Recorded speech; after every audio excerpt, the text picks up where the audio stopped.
Please comment where you are watching in the world.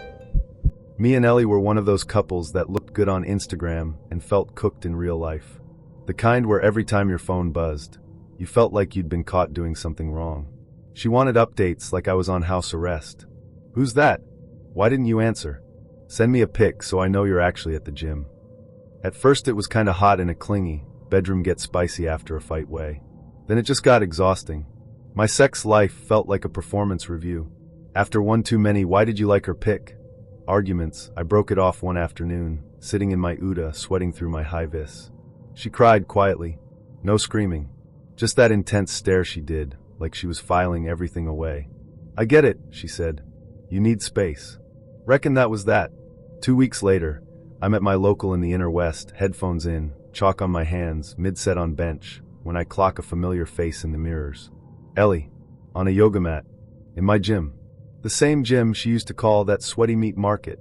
Didn't pick you for a deadlift girl. I joked when I walked past, trying to keep it normal. She smiled too wide. Just trying something new, she said.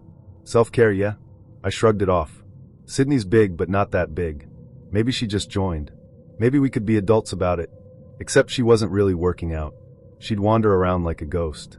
Adjust a machine, sit on it for 30 seconds, scroll on her phone. Stand near the squat rack stretching while I did sets, eyes flicking up every time I re-racked the bar. Walk on the treadmill at 1 km/h, no incline, staring at my reflection in the glass. And she always arrived within a couple minutes of me. Different days, different times, same thing. I'd swipe in, skin beep, and she'd swan through the door like the universe just loved awkward reunions. The boys joked about it in the locker room. Bro, your ex is still obsessed with your glutes. Reckon she's just here for the thirst traps, not the training. The staff noticed too. Mark, the manager, asked her once if she needed a program, because she never actually did anything. She just laughed and said, I'm listening to my body, in that fake Zen voice.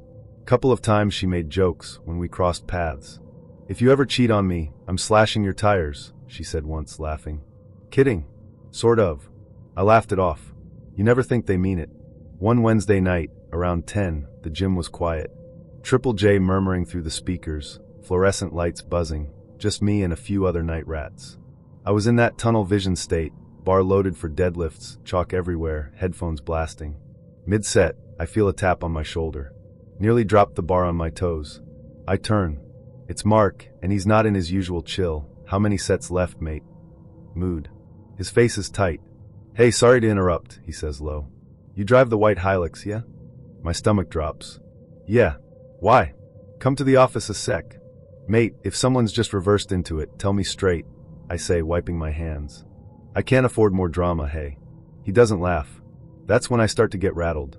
The office is this little glass box overlooking the floor, full of protein tubs and lost property. Mark shuts the door, points at the CCTV monitor.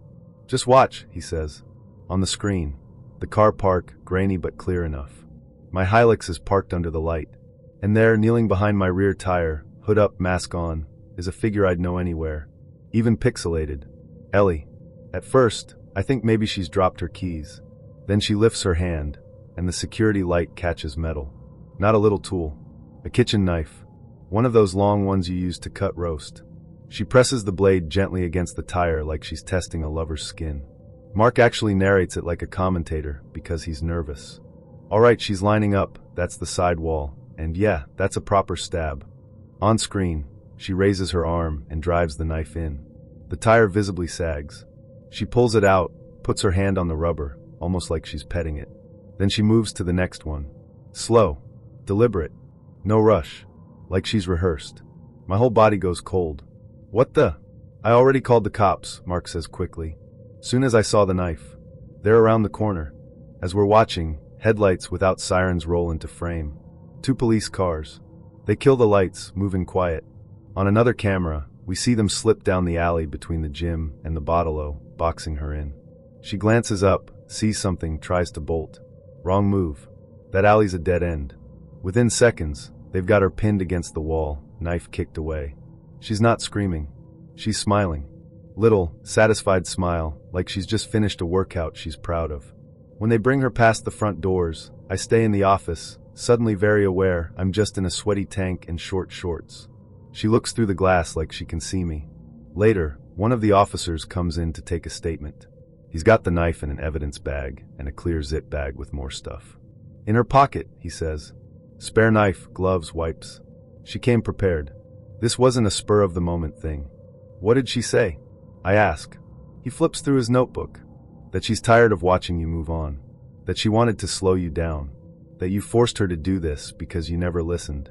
Kept using words like boundaries and closure. But, mate, most people don't bring a knife when they want closure. Mark, who's been hovering in the doorway like a dad, shakes his head. She's been staring at you more than the dumbbells for weeks, he mutters. I knew something was off. Didn't think that. When I finally step outside to see my Uda, it looks like it's bleeding out. All 4 tires, slashed deep, rubber shredded. There are scratch marks near the door handle like she tried to jimmy it open too. The air smells like hot rubber and bin juice. And all I can think is, if Mark hadn't checked the cameras, I would have finished my set, showered, walked out into an empty car park at midnight, and found this alone. No cops. No witnesses. Just me, my ex's love language carved into my tires. People keep saying, at least she didn't hurt you. But once someone brings a knife to the place you go to clear your head, it's hard not to feel cut open anyway. I changed gyms. Changed my routine. Changed where I park. But sometimes mid-set, sweat dripping, music up, I'll catch my reflection in the mirror and think about how close I came to walking out and meeting her in that dark car park, blade still in her hand, thinking she was just setting boundaries. I've still got all the audios, you know. The first ones even sound funny now, like I'm just gossiping about some prank instead of whatever the hell it turned into. If you play the very first voice note I sent to Bia, you can hear me laughing over the traffic. Bro, you will not believe. Some idiot just sent me a picture of my bunda from behind on WhatsApp. I'm walking up my street, headphones in, minding my business, and ding, new number, no name, just my own back. My hair, my backpack, my little pigeon legs. I swear I nearly died laughing. Which one of you clowns is doing candid shots of me, Hein? You can hear the bus whiz past, moto taxis revving, someone yelling pastel, pastel in the background. Totally normal Villa Madalena chaos. I was convinced it was one of our friends being stupid, trying to start some new meme. Nobody confessed in the group, obviously. Everyone just replied with crying laughing emojis and WTF send it here. I blocked the number after I sent them the screenshot. Problem solved, no? 2 days later, new number. Another photo. This one is me crossing the main avenida near the bus stop, caught mid-step, hood up. You can see the bar on the corner, behind me with the blue graffiti. Time in the corner says it was taken like 3 minutes before it landed in my messages. In the second voice note, I'm not laughing so much. Okay, now it's weird. Bia, look at this. Same type of pic. New number. Who even has time for this? My heart just dropped when I saw the timestamp, bro. Like, I'm not even home yet. Whoever is doing this is close. Like, very close. If it's you, just say it, weirdo. Again, nobody admits anything. They start asking if I saw anyone around. I didn't. I swear, if you'd asked me right then, I would have bet money I was alone on that street. That's the part that gets me. How wrong you can be about alone. I blocked that number too. After that, I started walking home a little faster. Turned my music down. I told myself, calma, it's just a prank, some bored teenager, one of the boys from the bar. Sao Paulo is full of Malaquinho with phones, right? The third picture killed the joke completely. I'd just gotten home from work, climbed the hill, keys already in my hand. Later, when I opened WhatsApp, I saw the message at the top of my chat list. Unknown number, 1 image. It's me in front of my own building, unlocking the front gate. Zoom in, and you can see the shine of the keys, the chipped nail polish on my thumb, the little Virgin Mary sticker the neighbor stuck next to the buzzer. The angle is closer this time, across the street, maybe even from inside a car. The voice note I sent then is quiet. You can hear me breathing hard. Bia, this is not funny anymore. Look, this is literally my door. Someone is sending pictures of me to my phone, like I'm in a horror movie. I swear I nearly threw up when I saw this. I didn't see anyone. Not a soul. How? Explain to me. She told me to go to the police. I said, they won't do anything, they're going to call me dramatic. Classic. Instead, I started closing my curtains for the first time in my life. Started watching my reflection in the shop windows as I walked. And then came the last one. It's late, middle of the week. I'm walking down that long wall on the quieter side street. You know, the one full of graffiti, the lamppost that flickers like a bad horror film, the dog that always barks from the second-floor balcony. My bus had been delayed. The WhatsApp group for our line is full of complaints. I've got my phone in my hand, checking if the driver finally answered. My screen lights up with a notification from an unknown number. Just an image. No text. When I open it, it feels like the air goes out of my lungs. It's me right there, on that exact street, passing that exact wall. Same clothes, same bag. The angle is low, like someone is crouching near the ground. The timestamp says it was taken maybe 30 seconds ago. I don't even send a voice note this time. I text Bia, someone just sent me a photo from right now. Then I spin around so fast my hood almost flies off. Nobody. Empty street. Flickering lamp, closed doors, tags on the wall. If someone is there, they're better at hiding than roaches. My heart is beating in my throat. My legs are jelly. I don't walk, I run, full sprint, to the only place with lights still on, the little Merceria on the corner. I slam into the door, almost knock over the guarana display. The guy at the counter looks at me like I'm drunk. I duck behind the fridges, crouch next to the beer crates, dial 190 with shaking fingers. Someone is following me, I whisper. They're sending me photos of myself while I'm walking. I'm on Rua Tal at the market. Please. Please. They tell me to stay inside, lock the door, wait. I hang up and stare at the entrance like it's going to grow teeth. The fluorescent light buzzes. The TV in the corner keeps playing the football commentary like nothing is happening. When the siren finally screams past, it doesn't stop out front. It cuts off behind the building. Later, I found out there's a little alley, a kind of tiny courtyard with bins that wraps around the back. The officers go there first. From inside, I hear shouting echoing. Policia? No chow. Agora? Something metal clatters. The shop guy peeks over his counter. I take 2 steps toward the door, even though my legs are saying absolutely not. They bring her around to the front. My ex. Camila. Hoodie, dark jeans, hair tied back. She looks almost exactly the same as when we used to sit on my couch eating pão de queijo and watching novellas. Except now she's got a telephoto lens in her hand, one of those long, serious ones you see on wildlife documentaries. Behind her, one officer carries a backpack open at the top. Inside, I can see the edges of printed photos, hundreds of them, stacked and curled. A few slip out and float to the ground. Me at the bus stop, me buying pão, me laughing with Bia, me on days I don't even remember going out. Camila sees me, and her whole face lights up. Amor, she says, like we're just bumping into each other at the bakery. Thank God, I was so worried. I've been checking on you. You walked too late. I had to keep the routine. You know I can't sleep if I don't see you get home. The officer beside her looks at me. She says she's just checking, he says, in that tired cop voice. She's been out here for over a month taking pictures of you. Says it's so you don't feel alone. Bro, my heart just dropped right there on the tile.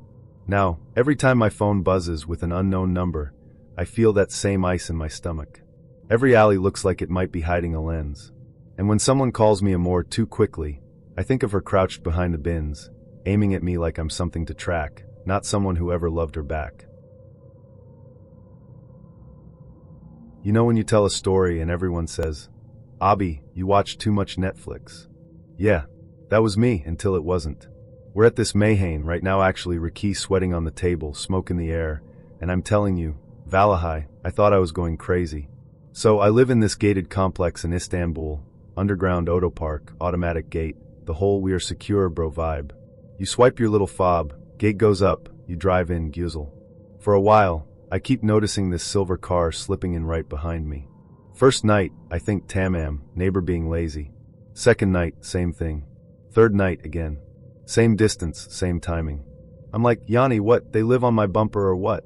One night I decide to test it. I swipe the fob, gate starts rising, but instead of going all the way and I stop just past the line and check the rear view. Silver car cruises up smooth, stops under the gate. The driver sticks their hand out the window and flashes a fob. Same kind as mine. Doesn't even use it, just holds it there like a flex. My stomach drops.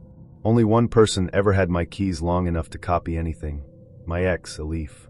Months back, she borrowed them to get something from my boot while I showered. 15 minutes with a key in Istanbul is an eternity. Next day I tell the site Yontim my fob is stolen. They nod, say we'll reprogram soon, which means maybe this year. I buy a steering lock, start parking in different spots, random levels, trying to confuse whoever's playing games with my life. A week later, around 2 a.m., I wake up to this metal scraping sound from below, faint but wrong. Not traffic, not the elevator. The kind of sound that makes your skin tighten. I step onto my balcony, cold tiles under my feet, called a prayer just a whisper in the distance. Down in the auto park, under that sick neon light, I see a figure crouched behind my car. Cat's weaving around her feet, like she's part of the furniture. She's got something small and black in her hand, fiddling with the underside of my bumper. I zoom with my phone. It's a tracker. Tiny GPS thing, magnetic back. I feel my heart in my throat.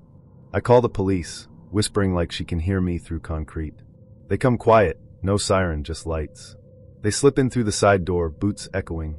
I watch from above while they move between the pillars, torches off like some low-budget action film. One cop shouts, she jerks up, tries to run, but there's nowhere to go. They grab her. It's a Leaf, of course. Hoodie, leggings, gloves on. In her bag they find duct tape, wipes, and another tracker. Backup, ABI. She planned it. She sees me on the balcony, and actually looks offended. We're basically ale, she says later, like that explains everything. I just want to know you're safe. In this city, anything can happen. Why you acting like I'm a stranger? Because strangers don't copy your fob, sneak into your garage for weeks, and tag your car like you're some delivery order they're tracking. Now, every time the gate opens, I check the mirror. Every echo in that auto park sounds like her footsteps. And every time someone says, relax, Istanbul is safe here, I just laugh and take another sip. I thought the first note was just Japanese over-politeness turned up to 11. Tucked under my wiper in the apartment block's parking lot, folded in half, edges perfectly aligned. Hope you got home safe. You look tired. Please rest. Black ink, neat handwriting. No name. I smiled a little. Tokyo can be lonely. A kind stranger noticing me felt harmless. I'd just broken up with Adam, my overly intense foreign boyfriend, who always wanted to know where I was, who I was texting, what time I'd be home. It was messy, lots of tears, and you don't appreciate me speeches. After that, a random nice note felt almost cute. Second note came 2 days later. Saw you driving earlier. You looked stressed. Daijubu? Saw me driving? My chest pinched for a second, then relaxed. Maybe a neighbor. Maybe someone in the building who shared the same commute. Third one. Slow today. Long day. Please be careful, the side street is so dangerous to yo. That's when it felt wrong. I only cut through that side street when I missed the light, and I'm running late. I never post my routes. My Insta is locked. My stories are just coffee, cat, occasional thirst-trappy mirror pic for my close friends. Adam was blocked on everything. I started changing things. Different route to work. Different time. Parked on level 3 instead of level 1. Walked around the long way. Still, the notes kept appearing, always perfectly centered under my wiper, never wrinkled from the rain. You shouldn't walk through the side street alone. Hope the pasta was good tonight. Your shift ended late today. Drive safe. The pasta one made my stomach drop. I hadn't posted it. I hadn't texted anyone. Just boiled some noodles in my tiny kitchen, steam fogging the single window, ate in front of Netflix half-dressed and brain-dead. He shouldn't know. No one should.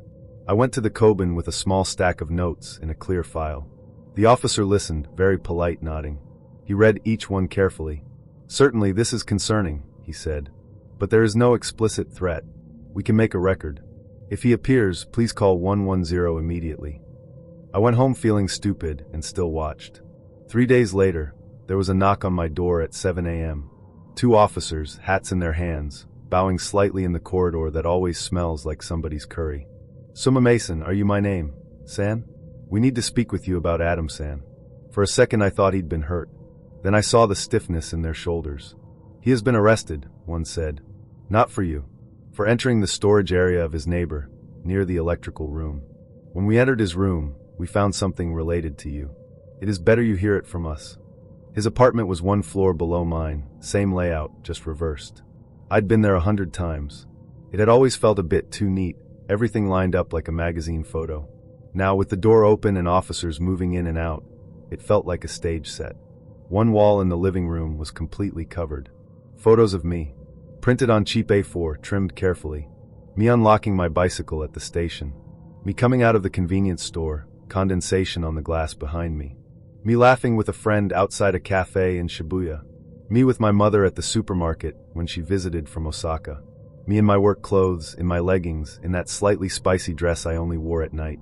Between the photos, printed screenshots of my private Instagram stories. The green close friends, rings still visible in the corner. My bowl of pasta.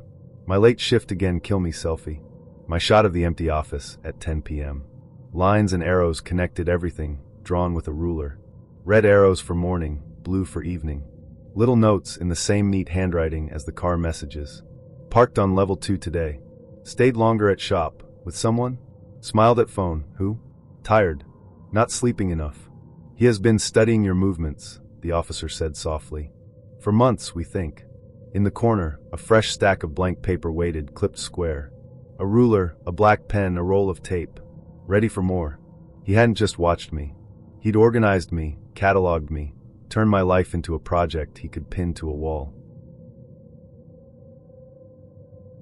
Friday night in Joburg. Me and Mia had gone to this little spot near a mall in Randburg. Nothing fancy, just wings, loud amapiano, her laughing at my terrible jokes. We weren't even that serious yet. Just easy vibes, a lot of flirting, some very decent kissing in the car before and after dates. In the background, somewhere in the digital shadows, there was my ex. Lorado had been quiet since the breakup. Too quiet, in hindsight. We didn't end in flames, we ended in exhaustion. She always wanted full access. Where I was, who I was with, why that girl liked my photo. Every weekend turned into court. The bedroom chemistry was fire, I won't lie, but the rest was like living with a prosecutor. When I finally ended it, she did that scary calm thing. It's fine, she said. You're just scared of real love. You'll come back when these little distractions are done. I blocked her. Everywhere. Thought I was done. Then the burner started. At first it was small.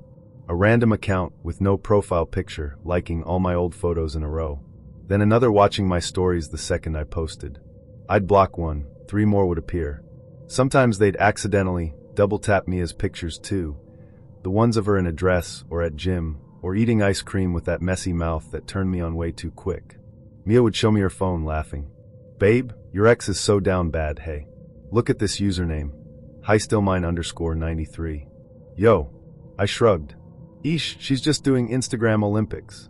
She won't actually do anything. I was wrong.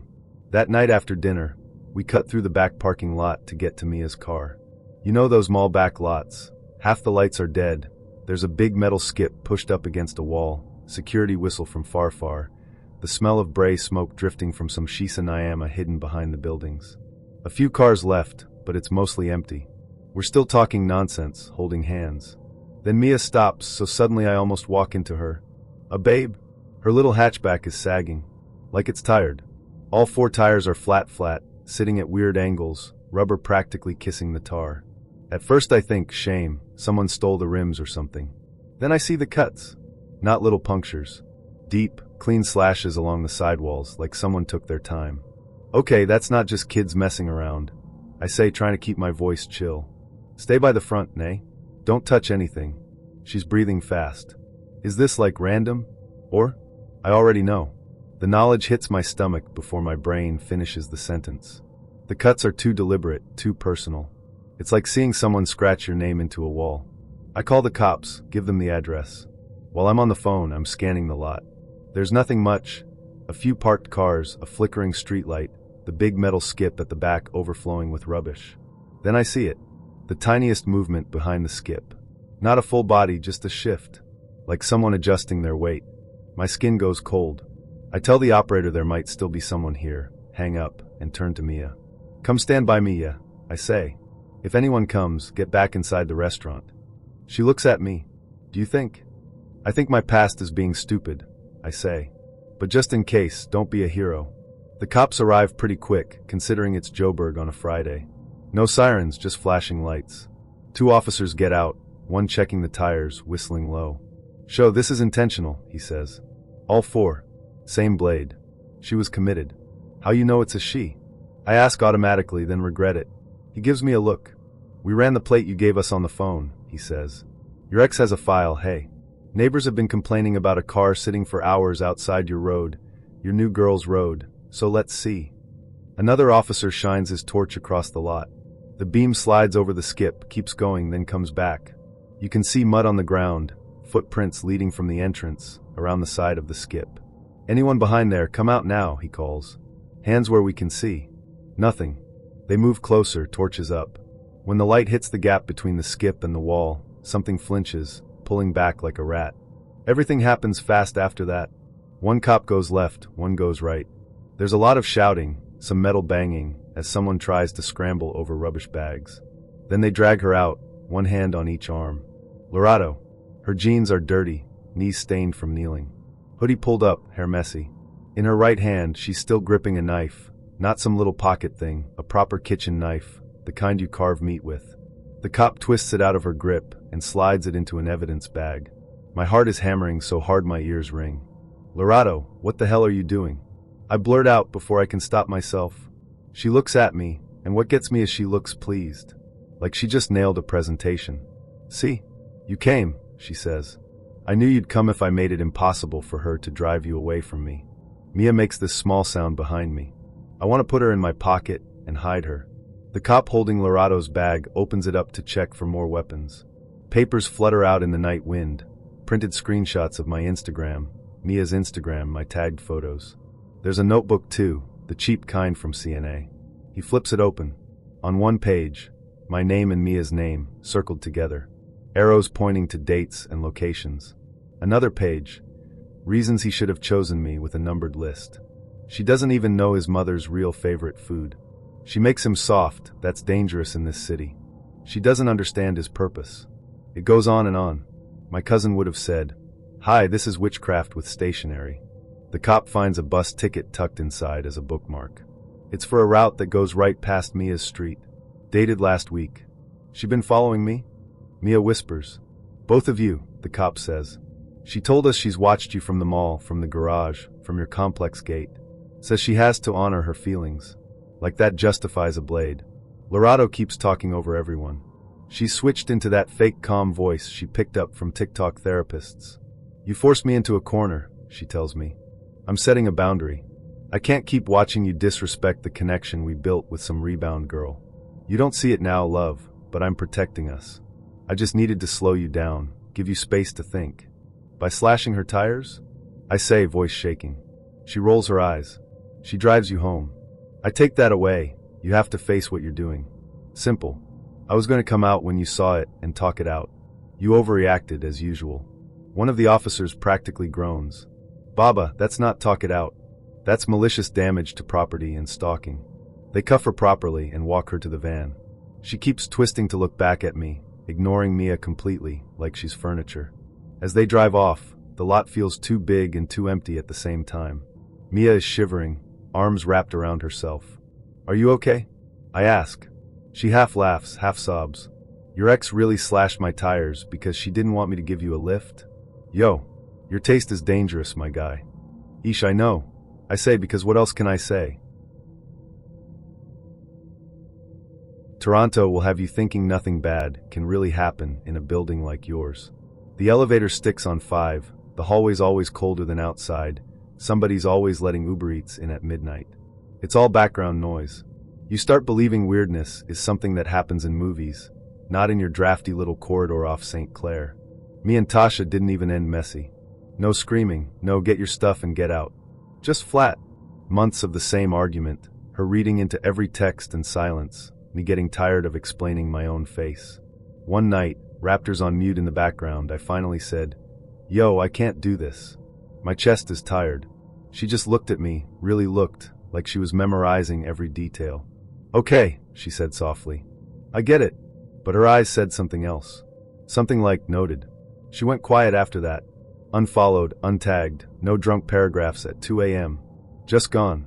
I told my friends, for once, I didn't pick a crazy one. Growth. The city hummed along. Streetcars delayed, rent due, life moving.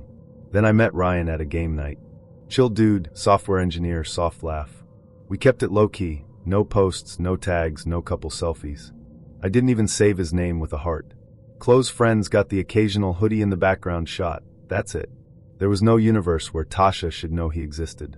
The Saturday it happened, the weather was that wet Toronto cold that cuts right through your jacket. Ryan had gone to his gym out west in the morning, and was coming back to mine later. I was in my bonnet, big t-shirt, rice on the stove, half watching some messy reality show. It was just a regular day. Then, 3 knocks at the door. Not the annoying neighbor, not somebody's auntie raising funds for church.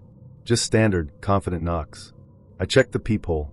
Delivery guy, high-vis jacket, cap low, disposable mask on, small parcel in hand. Normal. Hey! I called, keeping the chain on. Delivery, he mumbled. The mask ate half the words, but I heard my unit number. Looked legit enough. I cracked the door.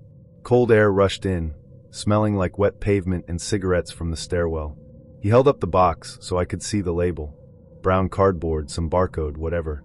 I started to slide the chain off, then my phone buzzed in my pocket. Ryan, yo, I'm downstairs. Forgot my fob again. Buzz me in. Hold on a sec, I told the driver, closing the door most of the way, chain still on. I hit the buzzer, told Ryan, doors open. You're bringing snacks as tax. When I opened my door again, the whole vibe had shifted. The driver wasn't standing casual anymore. He was right up on the door, foot wedged against the frame like he'd been trying to push it while I was at the buzzer. The second the chain dropped, he slammed his shoulder into it. The door crashed into me. I stumbled back hard, socks sliding on the laminate. Yo! I started, but his cap jerked up, the mask slipped down, and my brain did that slow horror movie zoom. Tasha. She stepped inside like she owned the place, breathing hard, still clutching the box. You have to listen to me, she said, too loud. I know everything now. My heart dropped, then shot straight into my throat. Nah, fam, I said automatically, backing up. You can't be in here. What are you doing? You think I wouldn't find out? She snapped. You think I'm stupid?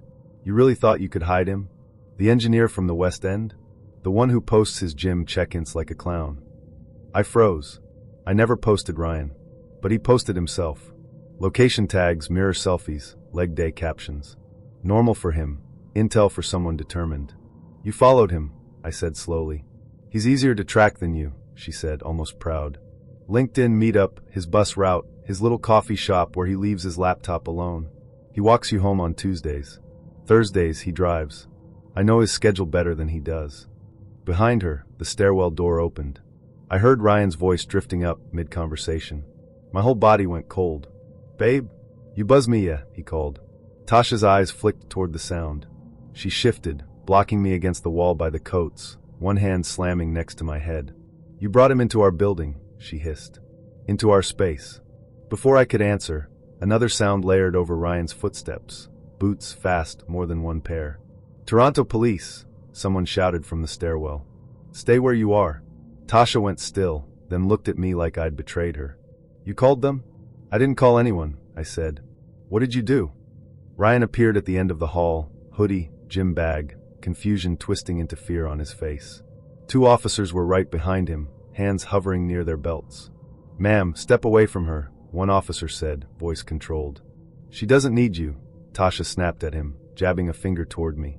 To me, she said. He doesn't know you like I do. He doesn't know you count the ceiling cracks when you can't sleep. He doesn't know your real laugh. I know everything. Back up from my girl, Ryan said, finally finding his voice. She glanced at him like he was a chair in the way. You're temporary. The officers moved in. The box dropped. It was empty, just crumpled paper. Hands, cuffs, rights read in that calm cop tone. She didn't fight, just kept her eyes locked on mine as they turned her toward the stairs. You blocked me, she said. You thought that meant I stopped seeing you. They took her away. The hallway went quiet again except for the humming light and distant elevator groan. I realized the rice was burning. Ryan's hand shook a little on my shoulder. Yo, he said softly. You okay? I laughed once, sharp and wrong. Nah, I said. That was wild. So I'm from Cape Town, southern suburbs side, sharing a tiny 2-bedroom flat with my girlfriend India and our cat, Mango. When we first moved in, it felt like a rom-com. India's that girl at the Joel, loud, funny, switching between Afrikaans and English mid-sentence, making everyone howl with laughter. At Bryce, she'd have my uncles calling her my brew within 10 minutes. Behind closed doors, it was different, moodier. She could go from climbing on top of me, whispering nonsense, to ice-cold silence in like 3 seconds. If I asked what was wrong, she'd sigh and say, AG, you're so sensitive, man. Like my feelings were some annoying stray we picked up. But you tell yourself, AG, relationships are hard, hey. You roll with it. The morning everything broke, it wasn't dramatic at first. Just the smell.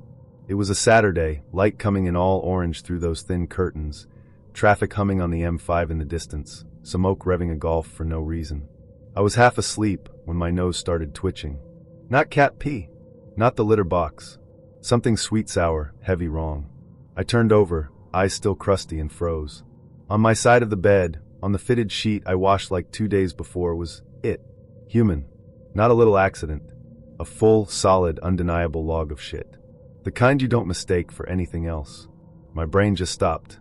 There's this weird moment where your mind rejects what your eyes see. I literally blinked like it would disappear. My stomach lurched. Flies were already tapping at the window, drawn by the smell.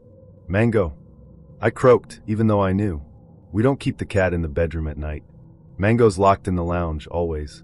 Always. My chest went hot and cold at the same time. I sat up slowly, hand over my mouth, trying not to gag. The stink was thick, like it had been waiting.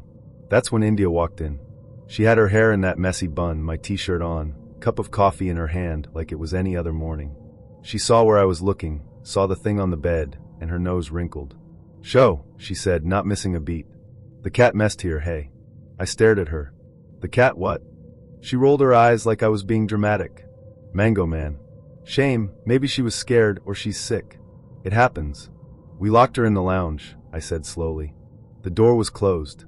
You closed it yourself." India's face hardened just a fraction. It was small, but I saw it. Then the performance started. "AG, why are you like this?" she snapped. "Why do you always have to make everything into a fight? There's cack on the bed, and you're interrogating me." I felt like I'd been hit. "I'm not interrogating you. I'm just saying the cat couldn't get in here." "Well, obviously she did." India shot back, putting the coffee down a little too hard. "What? You think I climbed on the bed and—" "Are you mad? That's disgusting. You're disgusting for even thinking that." I hadn't actually said it out loud yet. The fact that she jumped there so fast made something cold settle in my spine. She didn't come closer. She just stood in the doorway, arms folded, watching me while I stripped the bedding, holding it away from my body, trying not to breathe through my nose. The stain had sunk into the mattress already, a dark, ugly mark. I was scrubbing like a lunatic, bile in my throat, while she sighed and huffed and said, "You're overreacting, man. It's just a mess. Clean it. Don't make drama." The whole time, Mango was asleep on the couch in the lounge, door still closed. After that, reality went bendy. She'd scream in my face, proper red in the neck shouting, then 10 minutes later, when I said, "You can't talk to me like that," she'd blink and go. I didn't scream. "You're imagining things. You seriously need help, my love." She'd knock a glass off the counter in a rage, watch it shatter, then the next day tell people, "Our naughty cat keeps breaking things, hey," with this little laugh. If I corrected her, she'd get offended. "So now I'm lying? You calling me crazy?" I started finding small things wrong. My toothbrush wet when I hadn't used it. My lunch tasting off, like too much salt or something else I couldn't place. The gas stove left just slightly open, that faint hiss you only notice if you're really listening. When I brought it up, she'd tilt her head and say, "Shame, babe, you need to sleep more. You're paranoid. Maybe talk to someone, hey? I worry about you." That's the trick that really got into my bones, the way she'd hurt me and then act like I was the broken one. But that bed, it stayed in my mind. Every time I lay down, even after new sheets, new mattress topper, I'd smell it. I'd see her face in the doorway, completely straight, saying "the cat," while we both knew the cat wasn't there. I started sleeping on the couch, because it's cooler. Started staying longer at work.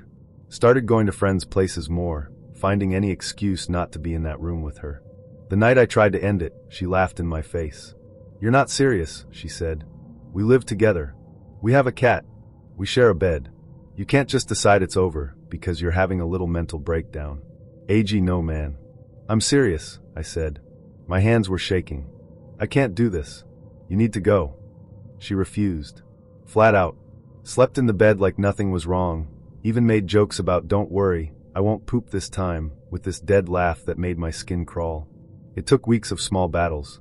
My name on the lease, getting my cousin and his friend to be there when I told her she had to leave, her crying in the hallway, calling me abusive for kicking her out onto the street, even though she had her mom's place in Strand.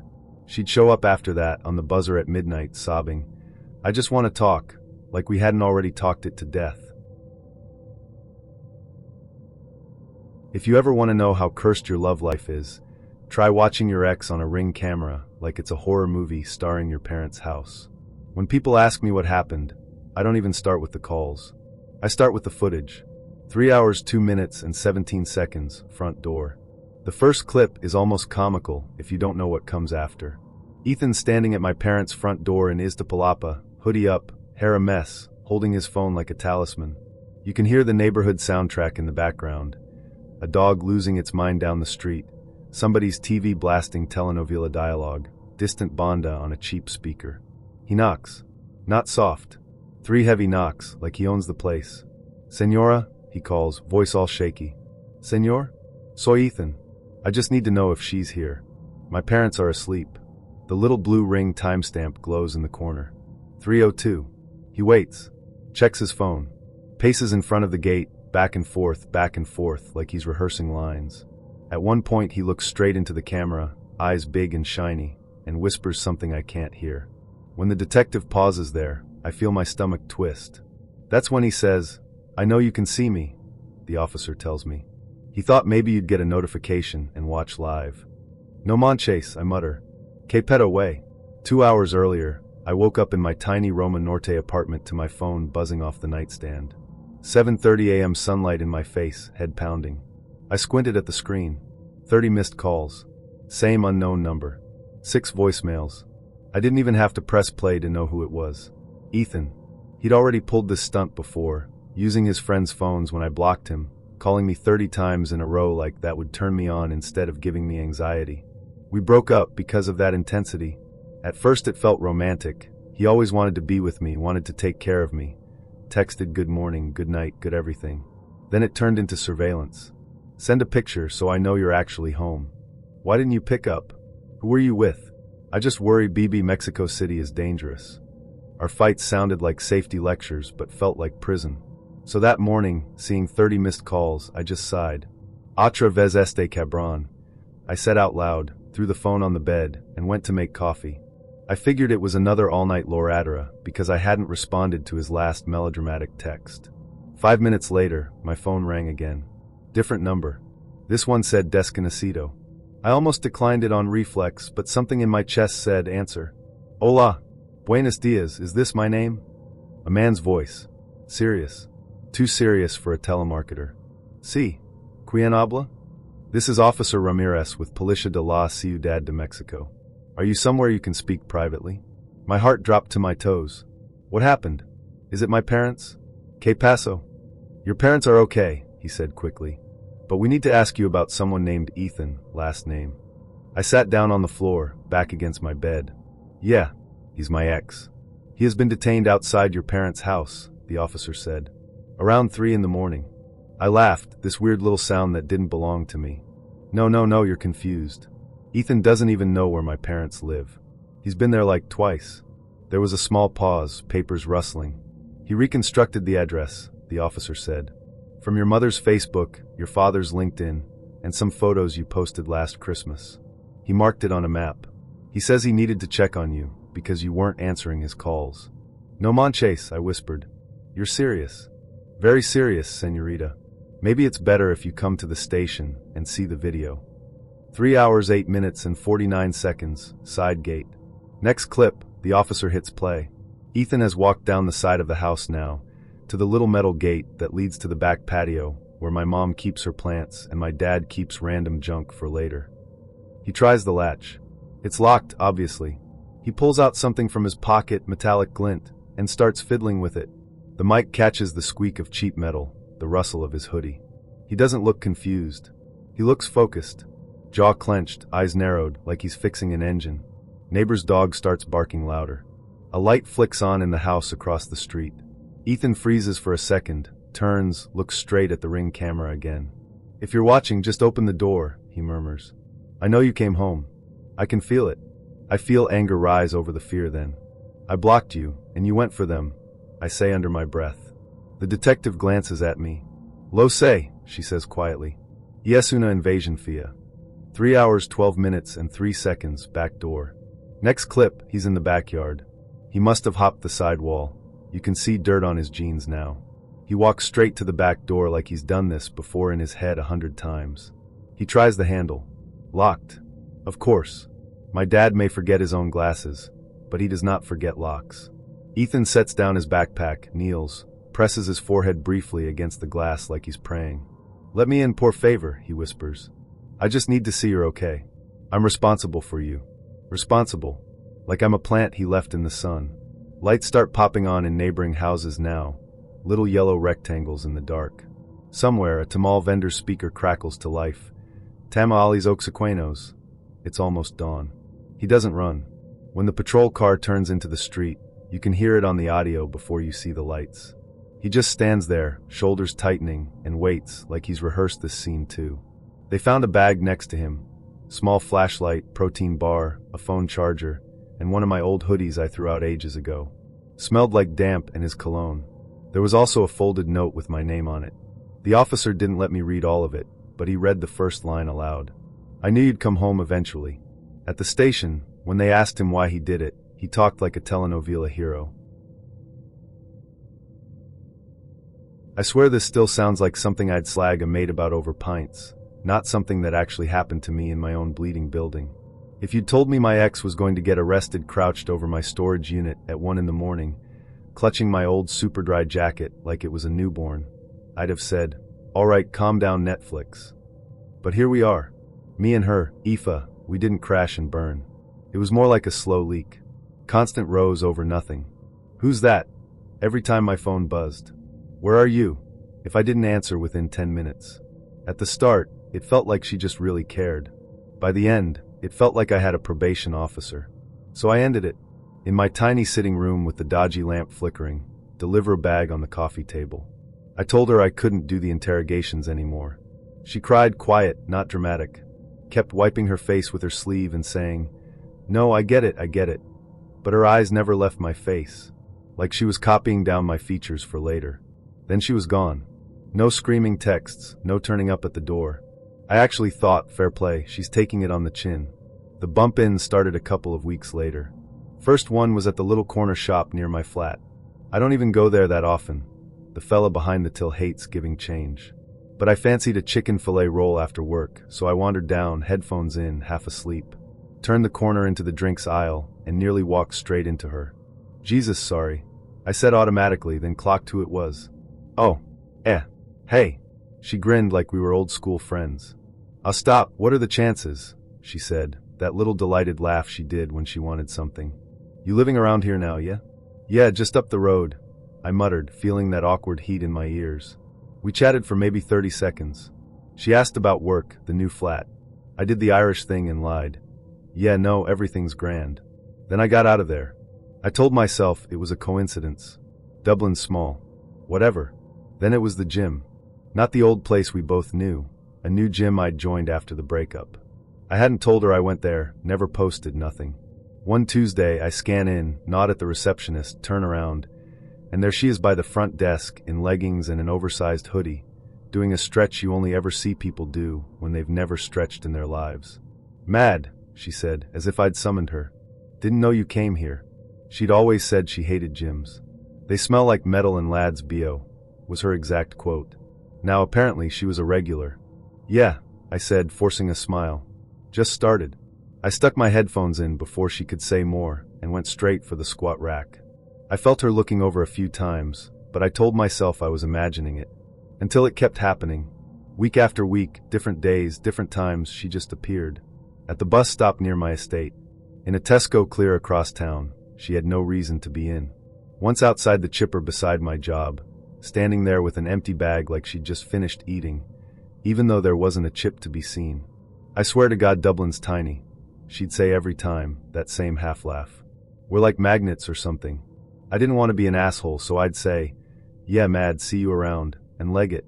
Even when it started happening nearly every week, I clung to the idea that it was just bad luck and a small city. Then she showed up outside my workplace at lunch. I work in a bland little office block by the canal. She'd never been there, never visited, never picked me up. That day I walked out with a sandwich, and there she was leaning on the wall across the road like she'd been waiting ages, doing that pretend surprised face. "Guan, what are the odds?" she laughed. That's when my stomach dropped. The odds were shite, that's what. There was no way this was random anymore. I started dodging. Changed my gym times. Walked different routes. Asked my mate to drop me home some nights. For a while it worked. No more bump-ins. No Aoife at the bus stop pulling her mad coincidence act. Silence. Too much of it. Behind our flats, we've got these little storage units built into the ground floor. Just glorified cupboards with cheap padlocks where people keep their shite, Christmas decorations, spare tires, boxes their ma would throw out if they saw them. Mine had an old mattress, some jackets I never wore, a stack of runners I promised I'd sell, and random boxes from the move. One night, around 1 a.m, I'm in my room gaming with the sound low. Everyone in the building's quiet, just the odd car on the main road. Then I hear this tiny clink from outside. Metal on metal. Not loud, but it cuts through the silence. Probably someone dragging the bins, I think. I ignore it. Clink. Clink. Same rhythm, like someone fiddling with something. I mute the game and just listen. There's a scrape, like something small dragging across concrete. The hairs on my arms stand up. My bedroom looks out over the back. I creep over, flick the lamp off, and peel the curtain back a fraction. At first, I can't see anything. The security light hasn't come on. Then my eyes adjust, and I spot a shape crouched down near the storage units. Not a fox, not some kid, a person. Bent over my exact door. I go cold. The part of my brain that loves horror films is like, told you. The rest of me is about 12 years old again. I don't shout. I don't bang on the window. I don't go down like some hero. I grab my phone and call the guards with my voice so low I barely recognize it. There's someone in the back messing with the storage, I whisper. I think they're at mine. They've tools or something. The operator takes my address, tells me to stay inside, and keep eyes on if I can. I'm pressed to the glass, heart going like a drum. The figure keeps moving around my lock, shoulders hunching, pausing, trying again. They're not rushing. They're comfortable. 10 minutes crawl by. Then another 5. The shape never leaves. My legs start to shake from standing still. Just as I'm about to convince myself I imagined it, a torch beam sweeps behind the building, washing over the units. 2 guards come into view. One shouts. The shape jerks up, spinning around like they've been slapped with a bucket of water. The light hits their face full on. Aoife, I genuinely thought my knees were going to give way. Seeing your ex crouched at your storage unit at 1 a.m, like some raccoon, is not something you prepare for. From the window, I see her clutching something to her chest, one of my old jackets. The guards are talking to her, hands up, and she's waving her arms, talking too fast. The light bounces off the cheap padlock on my unit, hanging broken on one hinge. One of the guards looks up and spots me. You the fella in 3B, he calls softly. Come down a second, will ya? My hands are shaking so hard I nearly drop my phone. I throw on a hoodie, run down the stairs barefoot. The backyard smells like damp concrete and bins. The broken lock is on the ground. Aoife is standing there between the 2 guards, mascara smudged, my navy jacket in a death grip. You know her, one of them asks. Yeah, I manage. She was my ex. The guard opens my unit. Inside, there's a reusable shopping bag half full of my clothes, t-shirts, that awful checked shirt my ma bought me, a pair of beat-up trainers, even a snapback I'd completely forgotten about. It looks like someone went shopping in my past. You give her permission to take any of this? He asks. No, I say a bit louder. Jesus, no. Aoife turns to me, eyes shiny. I just wanted something that smelled like you, she says, voice shaking. You threw it all in here like it was nothing. I just wanted a bit of you. You know me, Dara. I can't just switch it off. The guard holds up a small pouch they found in her tote. Inside, a couple of little tools, slim bits of metal, and a cheap tension wrench. This isn't a spur of the moment, oh look, a jacket. She came equipped. She's been back here a few nights, he tells me quietly. Neighbors saw someone hanging around the back wall, but we didn't have anything concrete. Looks like she's been watching the building, waiting until it's quiet. That lock wouldn't take long with these. Aoife keeps talking, but it's like she's underwater now. You weren't answering me, she's saying. You're out there with your new life, your new gym, and I'm just what? I just vanish? I needed something real. Something that proves I existed in your life. The guard beside her rolls his eyes ever so slightly. That's not how any of this works, he says. You can't break into people's stuff, cause you miss their smell. They lead her towards the front. She doesn't struggle. She just cranes her neck to keep looking at me, like if she stares hard enough, I'll say it's fine. Like this is romantic, not deranged. When they drive off, the backyard is suddenly too quiet. Me and him didn't even explode.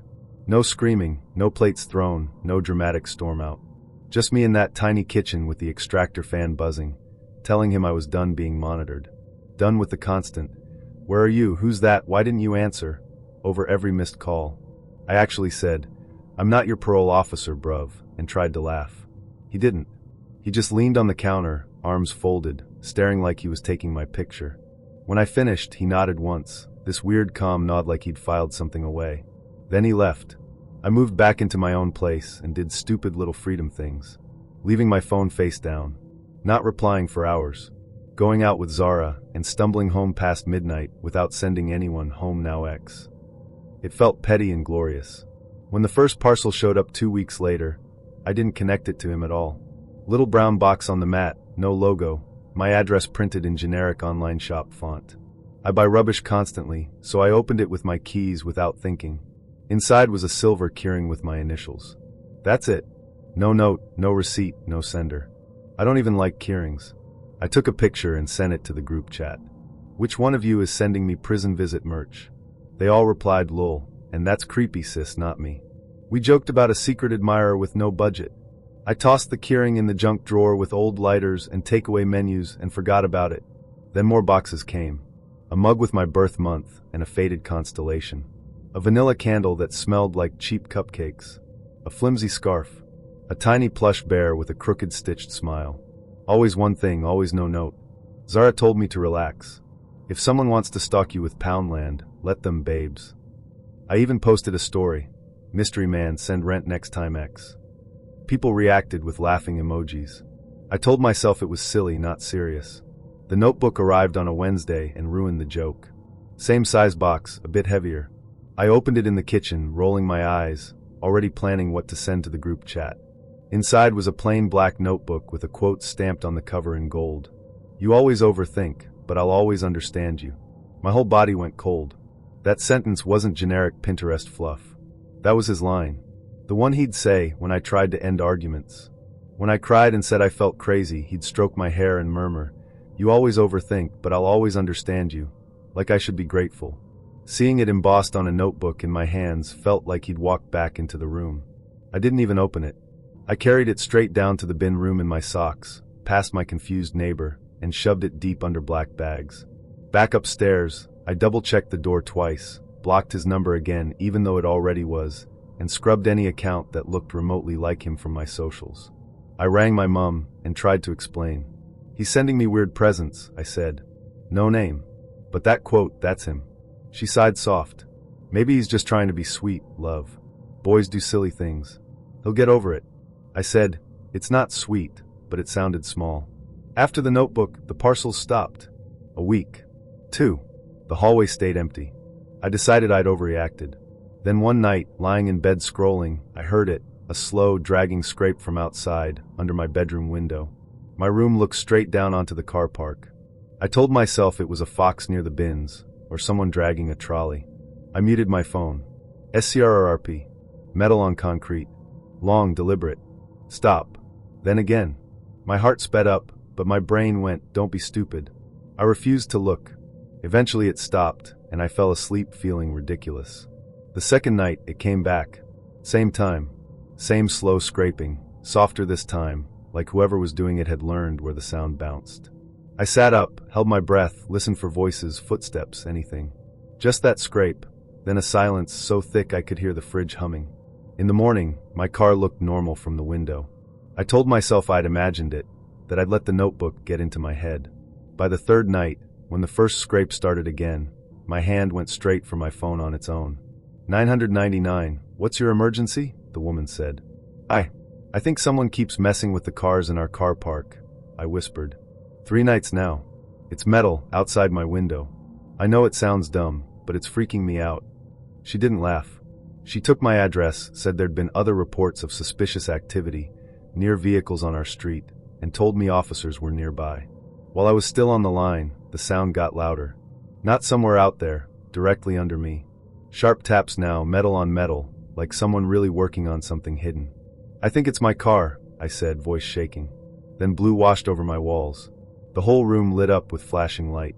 Outside, I heard doors slam, heavy boots running, someone shouting, "Stay where you are. Put it down." I dropped the call and forced myself to the window, palms sweating. All the torches were aimed at my car. One officer was half underneath it. 2 others were dragging someone out from behind the back bumper, hauling them across the concrete. For a second, the high-vis and shadows made it hard to see, and then the person twisted, looking up instinctively toward my window. It was him. Dust streaked across his hoodie, jeans gray with dirt, hands black with grease. He looked like he'd crawled out of the concrete itself. In his fist was a small black rectangle with a tiny blinking light. Later, in my kitchen, an officer held it up on the end of a pen. "GPS tracker," he said. "Magnetist. You stick it under the car, pair it to your phone, and you can watch where she goes in real time." He picked the spot carefully. This wasn't spur of the moment. Another officer flicked through his notes. "He's probably been coming around a while," he added. "Watching the layout, learning your routine, practicing where to put it so you wouldn't see. It's good you called. People don't lie under cars in the middle of the night for a joke." In the car park, through the glass, I watched them put him in the back of the van. He didn't struggle, didn't cry. He just kept twisting to look up toward my window with this weird, hopeful expression, like he expected me to wave. Like this was still some romantic gesture, not a crime scene.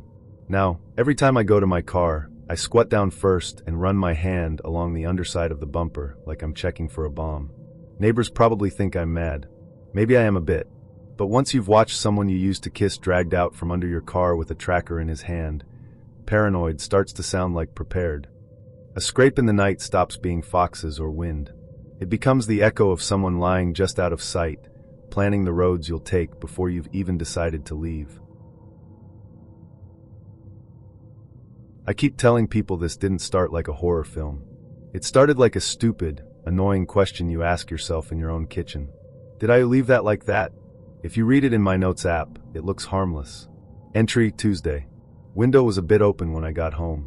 Bedroom 1, not the living room. Weird because I never touched that one. It faces the fire escape and the courtyard, and I'm paranoid about pigeons.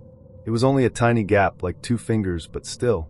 I stood there for a full minute trying to remember if I'd opened it. I couldn't. Long day, brain fried, whatever. I locked it properly. Told myself I was being dramatic. Little things started moving.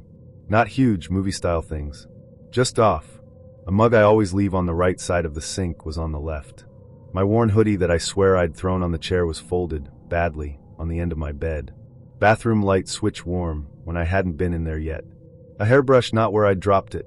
I told myself what everyone tells themselves. You're tired, relax, you're messy, of course things move around. Work was insane.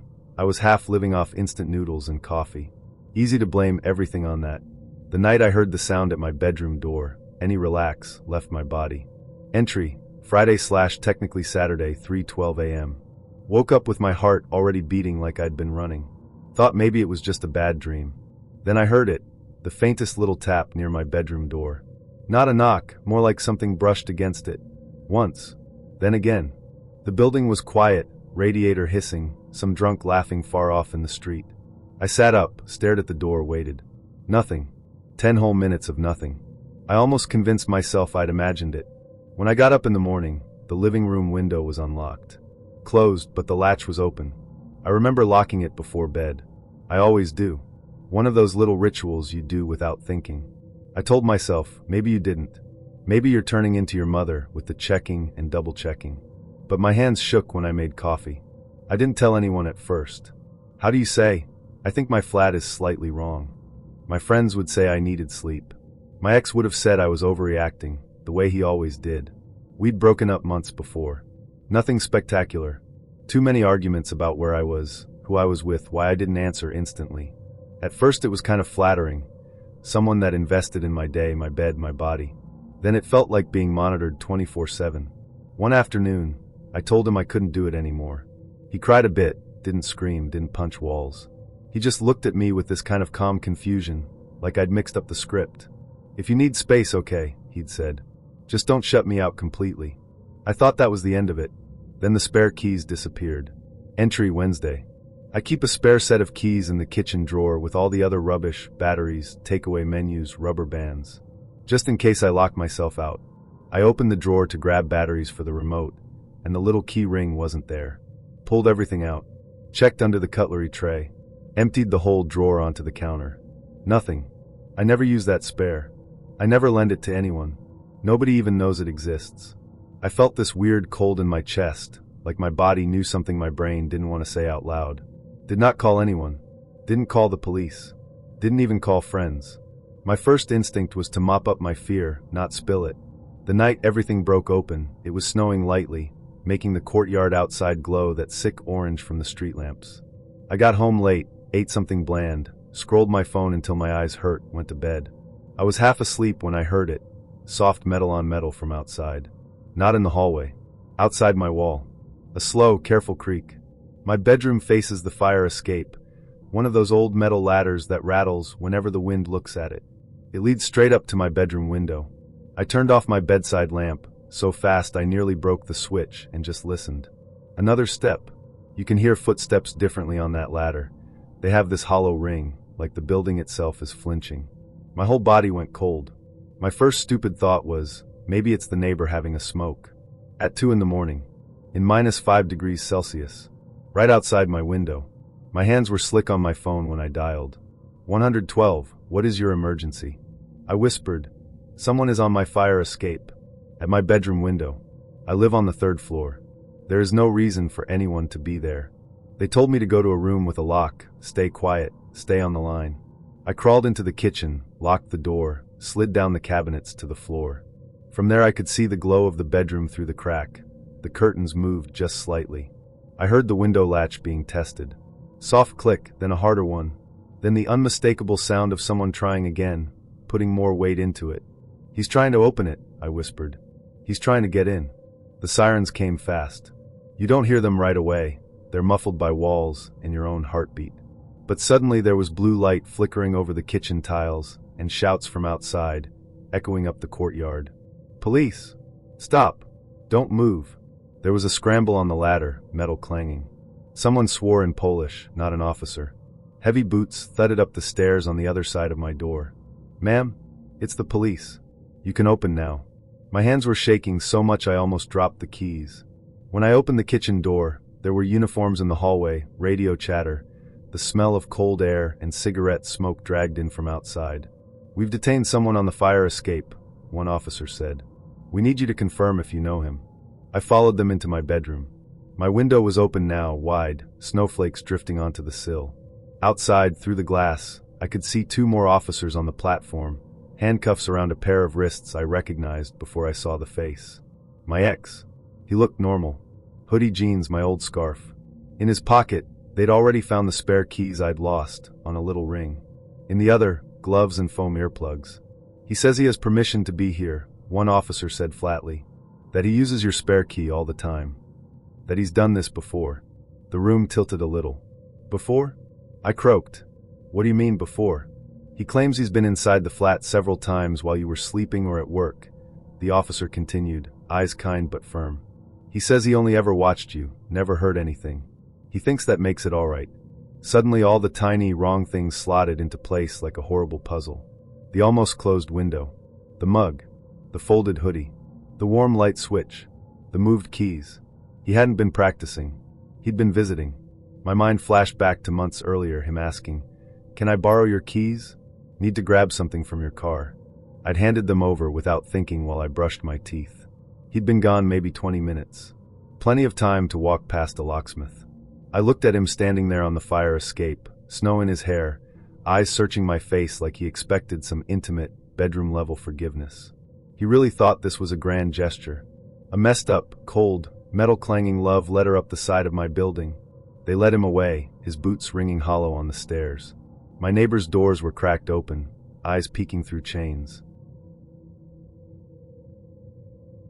I live alone in a small second-floor flat on the mainland. First time living by myself, no siblings, no roommates, just me and my bad decisions. I'd just come out of a messy breakup with Timmy, clingy, jealous, very talented in bed, absolutely terrible for my peace of mind. We fought over everything. Who I texted, what I wore to work, why I didn't send him a goodnight voice note. Eventually my body was always tense, even when he was being sweet. One day I just snapped. In my parents' driveway of all places. I can't do this check-in parole officer relationship again, I told him. I am not your property. He cried. He didn't shout, didn't break anything, just looked at me like I'd taken his favorite toy. If you need space, okay, he said softly. But don't pretend you don't need me at all. I moved out 2 weeks later. New flat, new lock, new rule. Nobody knows my spare key hiding place. I was ready to be a soft life babe in my little shoebox. Then food started going missing. The first time, it was those small strawberry yogurts. I bought 4. Next day, there were 2. I stood in front of the fridge doing mental maths like an idiot. Did I eat 2? I actually checked the bin for empty containers. Nothing. I told myself, Omo, you probably finished them half asleep while doom scrolling TikTok. It sounds stupid now, but at the time I was more annoyed at my imaginary greedy self than anything. Then it was my leftover jollof. I remember cooking it clearly because I nearly burned the stew and cursed for 10 minutes. I dished a portion, put the rest in a plastic container, shoved it to the back of the fridge for later. 2 days later, I opened the fridge, no container. I'm about to accuse Nipa in my head like they can eat rice, when I see the container, washed, sitting on the drying rack. Clean. I don't wash plates unless I'm out of spoons. I knew I didn't wash that thing. I shook it off again. Maybe you did it half asleep, Madam Independent, I told myself. Living alone plays tricks on you, ABI? Except it kept happening. A full pack of cooked chicken I was saving for meal prep. Gone. Wrapper buried under other trash like someone hid it. My milk. Half empty, even though I'd only made 1 cup of tea. Bread slices disappearing. A chocolate bar wrapper in the bathroom bin, even though I hadn't eaten chocolate in my room for weeks. In group chat, I joked, guys, I think I have a house spirit that likes snacks. They sent memes about village people. I laughed, but there was this tiny cold stone in my stomach that wouldn't move. Then came the night. It was around 3 a.m. hot, stuffy, fan blowing warm air like a useless demon. I was half asleep, phone on my chest. I woke up to this soft sound from the living room. Not loud. Just a little click, click, like a cupboard being opened very carefully. I lay there, eyes wide, telling myself it was the fridge making noise or the building settling. Then I heard it, a footstep. Slow. Deliberate. Not my upstairs neighbor, not the gate outside. Inside. Every hair on my arm stood up. My balcony door. That stupid balcony door I'd left unlocked earlier after airing out the place because PHCN took light and the flat was smelling like fried oil. My brain flashed straight to it. Unlocked, facing the alley, not that high off the ground if someone was determined. I grabbed my phone, slid quietly to the door and locked my bedroom, hands shaking so much I almost dropped the key. I went to the corner of the room, crouched behind the bed like a child in primary school hiding from Cain, and dialed 112. There is someone in my flat, I whispered. I can hear them in the sitting room. I live alone. They told me to stay where I was, keep the door locked, stay on the line. I could hear my own breathing louder than anything. Then more sounds, something scraping on the floor. A cupboard closing. Very soft footsteps moving away from my room. It felt like years before I heard heavy boots on the stairs outside, then male voices, serious, no joking. Police! Open! Police! I unlocked my door with jelly hands. For officers spilling in, torches, radio static, that smell of sweat and outside dust. 1 stayed with me, 3 moved down the corridor toward the living room, guns low. Clear. Kitchen clear. Got someone. There was a scuffle, a shout, something heavy bumping into furniture. My heart was climbing up my throat. When they called me out, my legs didn't want to work. In the living room, everything looked normal at first glance. My couch, my small TV, my messy coffee table. Then I saw my wardrobe door, the one in my bedroom, not even in here, was wide open. They'd brought whoever it was out already.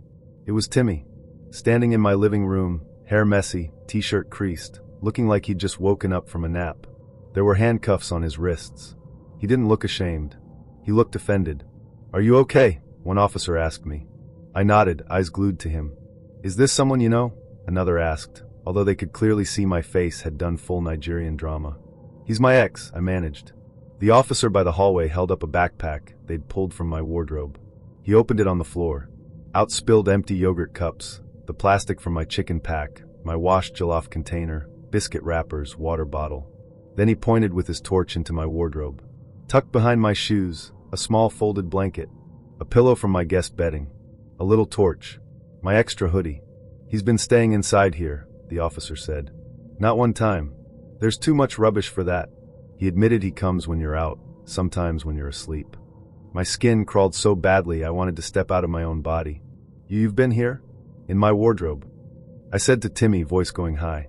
He rolled his eyes like I was being dramatic. Babe, relax, he said. I just wanted to be close. You said you needed space. I gave you space. He gestured at the wardrobe like that made sense. I didn't disturb you. I stayed out of the way. You didn't even know I was here. I watched you game one night. It was cute. Somewhere in the room a radio crackled. The officers looked at each other with that tired, "We've seen everything now" expression.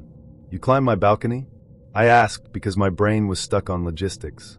I still have the compound key, he said like it was nothing. From before. And the balcony is not that high, nah. You forget I used to jump fence in secondary school. One officer muttered, "Omo," under his breath. They took him away, still mumbling about how he planned to move back in slowly. His eyes stayed on me until the door closed behind them, like I was the one breaking his heart. When they left, my flat felt wrong. Every surface, every shadow. We met the regular messy New York way, friend of a friend, too many drinks, late-night slices. At first, Marcus was that charming, I cook and listen to R&B type dude. He'd be in my kitchen in Queens making pasta shirtless, talking about how he really values emotional intimacy. And yeah, the bedroom was not terrible, but the vibe got weird quick.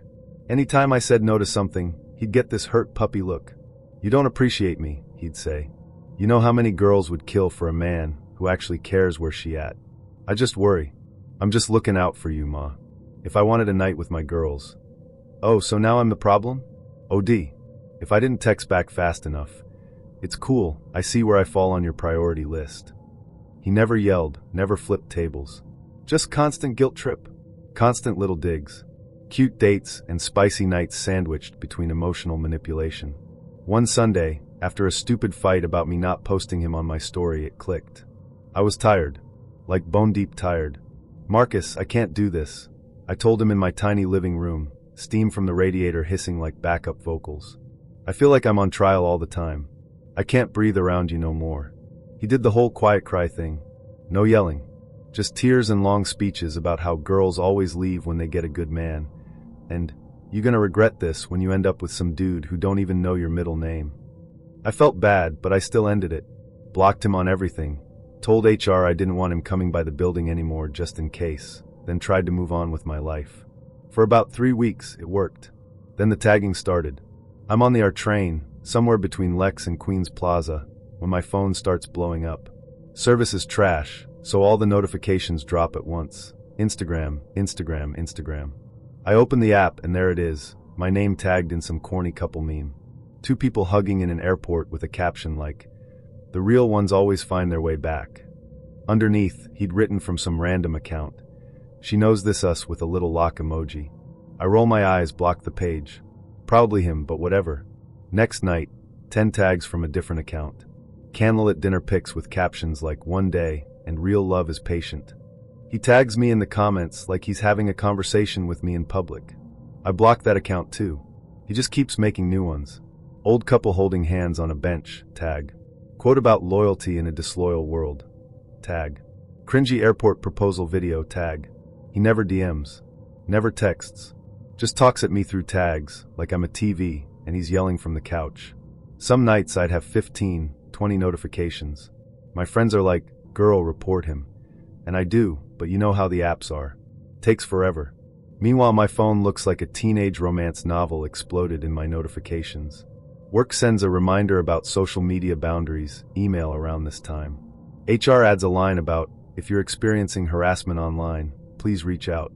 I read it on my break in the nasty fluorescent hallway behind the restaurant, where the walls are that color that used to be white 2 managers ago. I think about saying something, then tell myself he's just being dramatic. Again, the night it flipped from annoying to terrifying was a Tuesday. I got home from a late shift at this midtown spot. Tourists, suits, the whole circus. My feet hurt, my hair smelled like fryer oil. I was ready to shower and pass out. I was literally taking my bra off under my t-shirt when somebody knocked on my apartment door. 3 solid knocks. Not the neighbor's weak little tap. I peek through the peephole expecting my Uber Eats or maybe my cousin. 2 NYPD officers. One male, one female. Both looking serious. My stomach climbed into my chest. I opened the door with the chain still on. Can I help you? Are you my name? The woman asks. Yeah. She glances at her partner, then back at me. Can we speak to you for a moment? It's about someone we have in custody. Marcus, last name. For a second I think he's dead.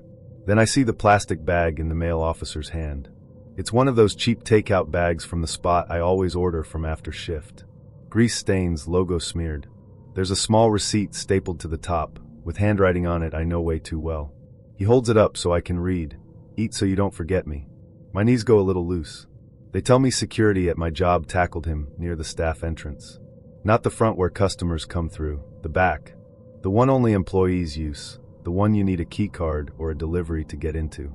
He'd waited outside until a delivery driver showed up with boxes, then slid in behind him like he worked there. He said he was bringing you dinner, the officer explains. Said you weren't answering his messages. I blocked him, I hear myself say. On everything. Yeah, she says. He mentioned that. They explain how he pushed towards the hallway, insisting he had permission, that she wants to see me, they won't let me see her. One of my coworkers recognized him from an old pic I'd once shown on a slow shift. My messy ex, pray for me, and hit the panic button. Security took him down before he made it to the kitchen. In his pocket we found this, the male officer says, showing me a folded piece of paper in a plastic sleeve. A note about coming home soon and not making him wait again. He also admitted this wasn't his first time at your workplace. Says he's been there before, just watching the flow. The detective later calls it pre-operational surveillance. I call it creepy as hell. He knew my rota, my usual breaks, what door I went out for smokes on bad days. He'd even picked my favorite cheap spot for the romantic dinner, like we were about to have some sweet little back hallway date between trash cans and food deliveries. At the station, when they took my statement, it went kind of like this. Why didn't you report the tags earlier? Because it felt dramatic, that's why. People get real stalkers. I just had a clown with Canva and Wi-Fi. Did he ever threaten you directly? No. Just those posts. Real love finds a way. I'll always be here. Little stuff that sounds sweet until you realize he means it literally. Between questions, I kept seeing that bag. That stupid greasy bag with his handwriting on it, like when we were good and he'd write dirty little notes on my lunch containers. Back then it was cute. Now it just felt like something rotten disguised as romance. HR sent another email the next day. Big bold subject line, safety protocol update. My name isn't in it, but I know I'm the reason. They remind staff not to let unknown people tailgate into employee areas. They add a line. If you have personal relationships that may impact workplace safety, please inform HR confidentially. I always thought getting hacked meant some stranger in Russia guessing your password, not my ex crouched behind a neighbor's building in Mumbai, chewing on Wi-Fi cables like she was in Mission Impossible. At first, I didn't even clock it as real. It started with my Instagram logging me out while I was posting a gym clip. I was in the rickshaw on Linking Road, bad 4G, app acting up. I cursed Geo, logged back and moved on. Normal. Next morning my manager calls me into his cabin at work. You okay, Yar? He asks, doing that serious concerned face. Yeah. Why? He turns his monitor so I can see our company's official Instagram page. There, in the DMs from my account, 3 long, messy messages about how no one respects real loyalty, and I feel ignored in the office with way too many dots and weird capital letters. It didn't sound like me. It sounded like someone mimicking my voice after 2 bottles of Old Monk. I didn't send this, I say immediately. He shrugs. Maybe someone got into your phone. Just be careful, okay? HR already saw. I spent lunch changing my Instagram password, adding 2-factor, the whole 9 yards. I felt embarrassed but not scared. Apps glitch, people get hacked. Thick hi. Next day, HR forwards me an email. Sent from my address at 4:07 a.m. The subject, I feel watched. I opened it with my heart in my mouth. It was this rambling paragraph about how people pretend to be professional but stare too much, and, I know you're all talking about me. The grammar was off again, like someone typing fast with their thumbs in the dark. HR asks if I need support. I changed everything after that.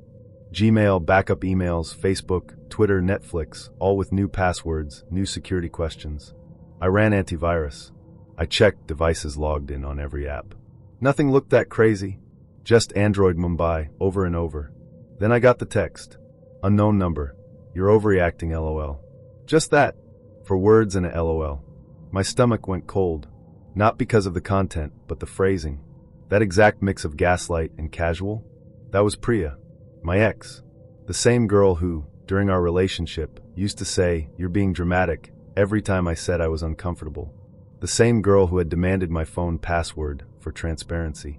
We'd broken up months ago because I was tired of sending hourly updates like I worked in logistics. She blocked me everywhere like she wanted to erase me. Apparently she deleted me from her socials, not from her plans. I blocked the unknown number, of course. Changed my SIM. Swore loudly in the shower about psychos. But that night, my apps went mad again. Password reset emails I didn't request kept coming. I'd log back into something, and 2 hours later kicked out again. It didn't make sense. I'd done everything right. New passwords, 2-factor, no shady links. I even stopped connecting to random Wi-Fi. 2 days later, I drove past Priya's lane. I won't lie, part of me wanted to just shout at her from the car, settle it face to face. But when I turned onto her street, I saw police lights first. A patrol car and an unmarked one were already there, parked half on the footpath. Instead of going to her building entrance, the officers went down the side gully between her building and the neighbors. That narrow alley where kids lose cricket balls and cats go to scream at 3 a.m. I killed my engine and just watched. One officer shone a torch over the back wall. Another shifted a loose zinc sheet. From where I sat, I could see the corner of the neighbor's external Wi-Fi box. Those ugly white panels cable companies bolt to the wall. Then I heard it. Her voice. Angry, breathless, scared but not sorry. "I'm not doing anything wrong. I'm just fixing it. He blocked me. What am I supposed to do? I have to see." They dragged her out a second later. Priya. Hair tied back, t-shirt smeared with black grime, jeans wet at the knees from squatting in the alley. A headlamp on her forehead like some budget spelunker. In one hand, her phone. In the other, a thin black device connected to the neighbor's open Wi-Fi box by a mess of wires. The panel was hanging off, screws on the ground.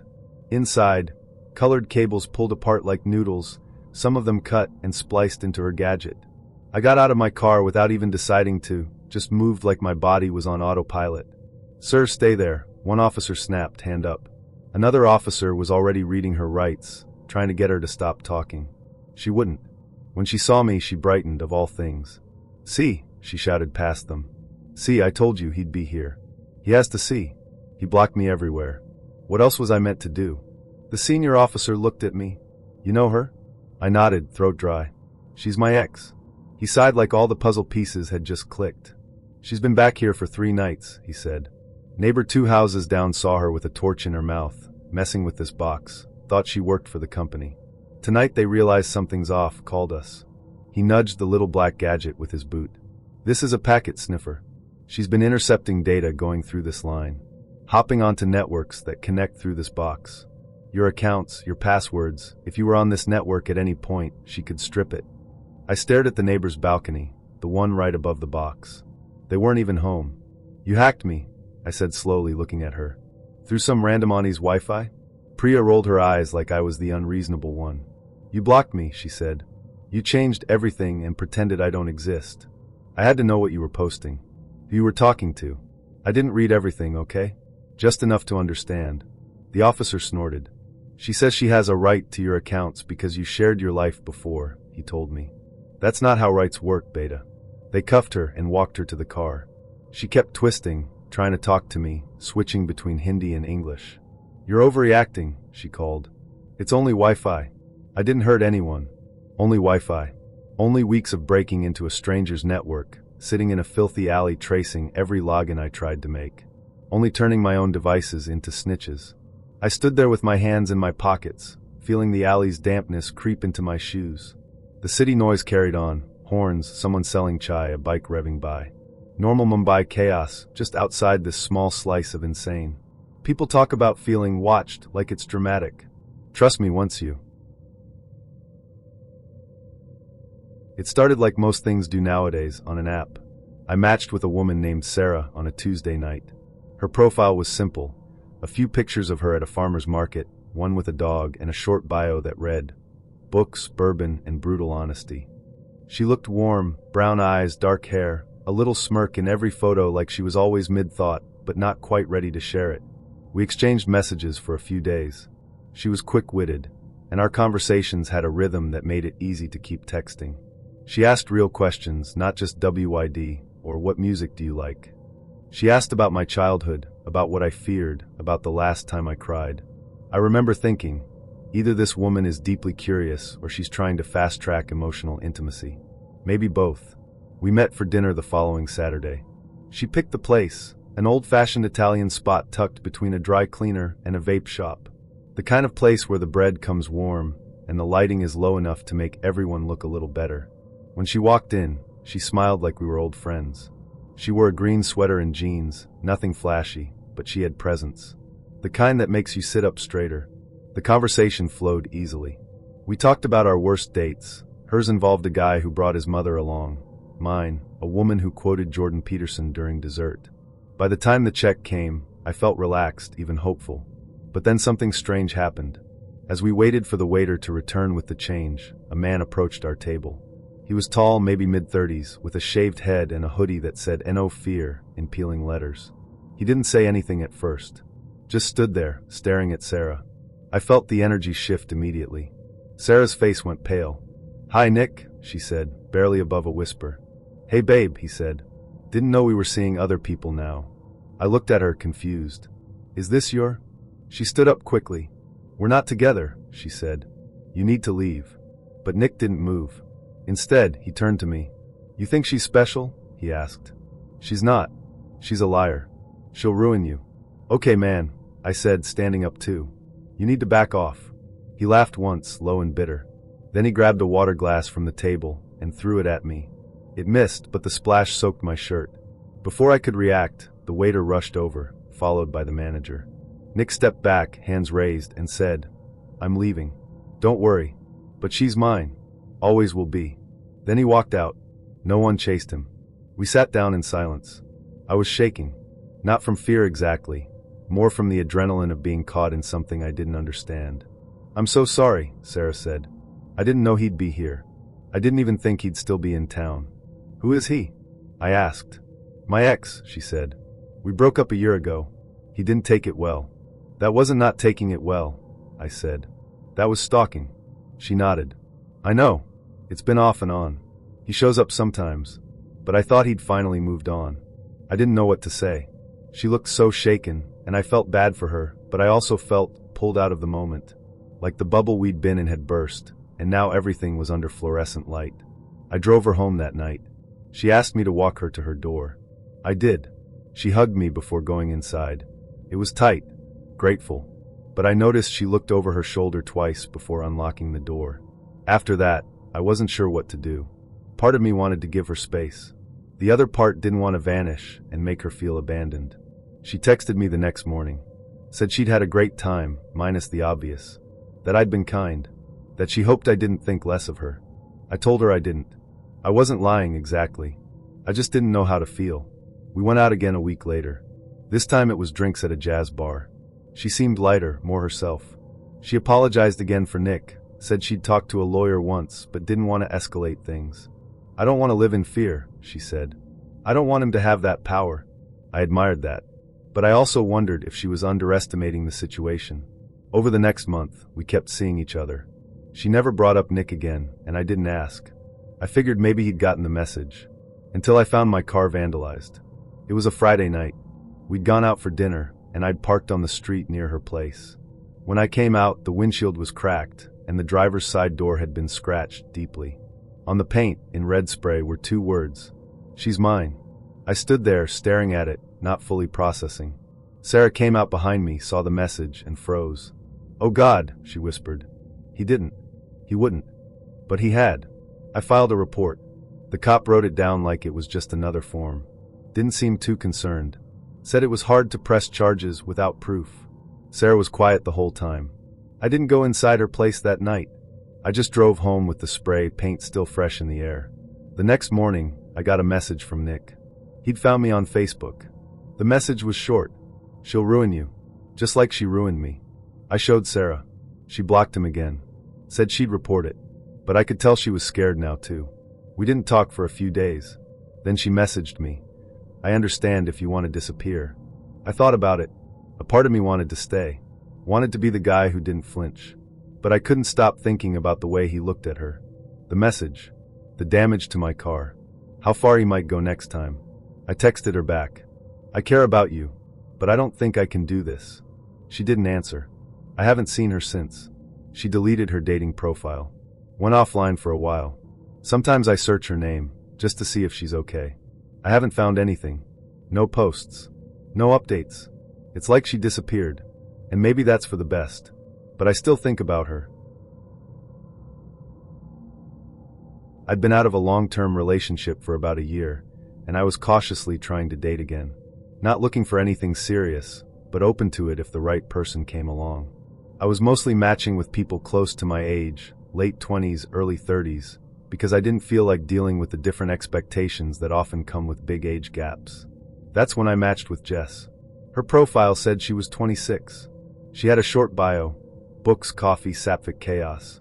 Her photos were casual, one at a bookstore, one with a cat curled up on her lap, one mirror selfie wearing a band tee I actually recognized, which is rare. She messaged first, "You look like the type of person who alphabetizes their spice rack." I laughed. She wasn't wrong. Our conversation was easy from the start. She was clever, sarcastic, and just a little weird in a way that felt familiar. We talked about our favorite childhood books, bad tattoos, and how neither of us understood the appeal of brunch, but somehow kept ending up at it anyway. We texted for a week before meeting in person. She lived about 30 minutes away, in a smaller town just outside of the city. Said she worked part-time at a library and was finishing up a degree in graphic design. We met at a cafe halfway between us. She was a little shorter than I expected, with dyed blue hair, chipped nail polish, and a nervous energy that was oddly charming. She didn't make a lot of eye contact, but when she did, it felt intense. We sat outside and talked for 2 hours. She told me about a zine she was working on, and I told her about the worst job I ever had, which involved dressing as a mascot for a local car dealership. She laughed so hard she snorted, then apologized for it. That night, she messaged me, "I like you." I don't usually say that this fast, but I do. I smiled at the screen for longer than I should admit. We saw each other again the next week. Then again the week after that. Things stayed casual, but there was a growing closeness. We were texting constantly, sharing playlists, talking about things that felt heavier, past relationships, family stuff, fears we didn't usually say out loud. One night, we were lying on my couch watching a terrible horror movie, and she suddenly asked, "Would it be weird if I said I wanted to keep seeing you, like seriously?" I turned to her. "No, that wouldn't be weird." She smiled. "Good. I was worried you might think I'm too young or something." That made me pause. "You're 26, I said. "That's not too young." She went quiet for a second. Then she said, "Okay, so there's something I have to tell you." I felt my stomach tighten. "I'm not 26, she said. "I'm 20. I stared at her. She rushed on. "I know that's a lot, and I know I should have told you sooner. But I liked you, and I didn't think you'd even talk to me if I put my real age. I don't usually lie about this, but you seemed safe. You didn't message me anything creepy. You seemed kind." I didn't know what to say, because 20 isn't illegal. It's not like she was 16 or something, but it felt off, like I'd been tricked into something I didn't agree to. I asked her why she lied. She said, "People don't take me seriously when they know my real age. I hate how fast people dismiss you when you're young. Like you can't be smart or mature or interesting unless you've hit 25. I understood that. On some level, I really did. But still, "You lied to me," I said. "That matters." She looked down. "I know. I'm sorry." We sat in silence for a long time after that.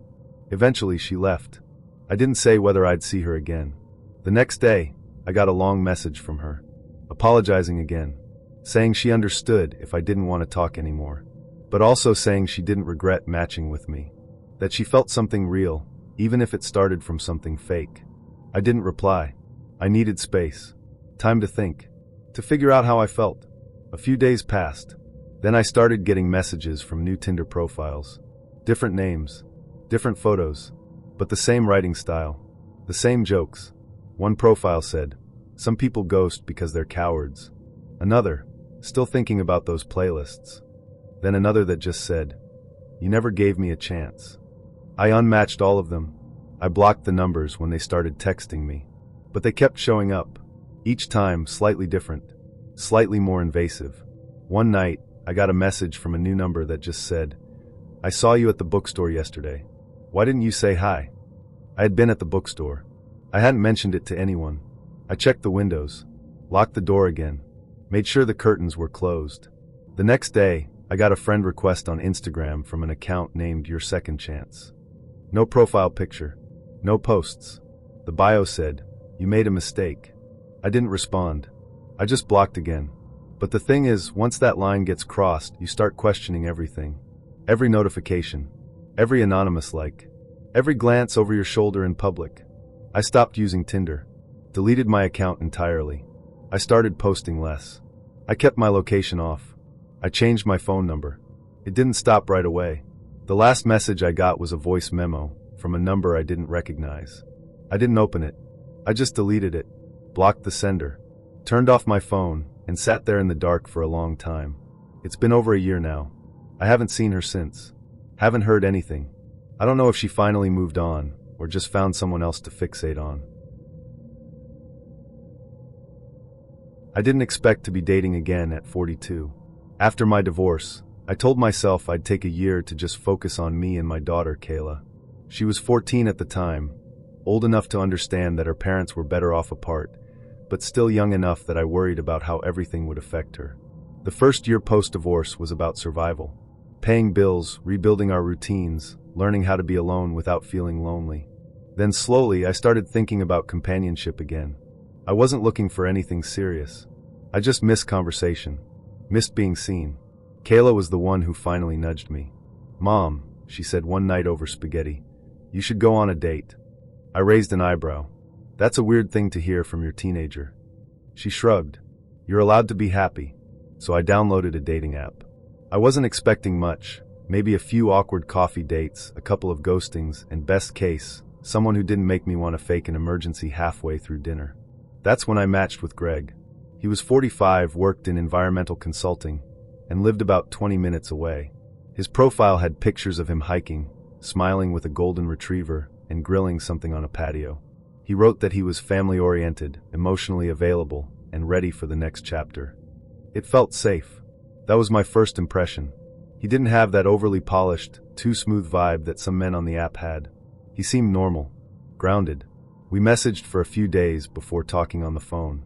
He had a deep, reassuring voice. Asked thoughtful questions. Told me he'd been divorced for a few years, no kids. Said he liked that I was honest about having a teenage daughter. "I admire single moms," he said. "It's the hardest job in the world." Our first date was coffee on a Sunday afternoon. He was warm and easy to talk to. No red flags. No weird comments. Just good conversation and a shared slice of lemon cake. We saw each other again the following weekend. Then again 2 days after that. He didn't rush anything. Didn't push for more than I was comfortable giving. He texted good morning. Asked how my meetings went. Sent me a photo of his dog, Ranger, curled up under a blanket. After about a month, I mentioned that my church was holding its annual spring potluck. I wasn't inviting him, not directly. I was just talking about it in passing. But he lit up. "That sounds lovely," he said. "I haven't been to a church dinner in years." I hesitated. "It's mostly families. Not really a dating scene." He smiled. "I'm not going to cruise for dates. I just think it'd be nice to meet the people important to you. Unless you'd rather I didn't come."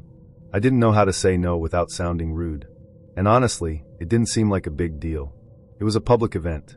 Plenty of people would be around. So I said sure. He offered to bring a dish, homemade meatballs, he said, from his grandmother's recipe.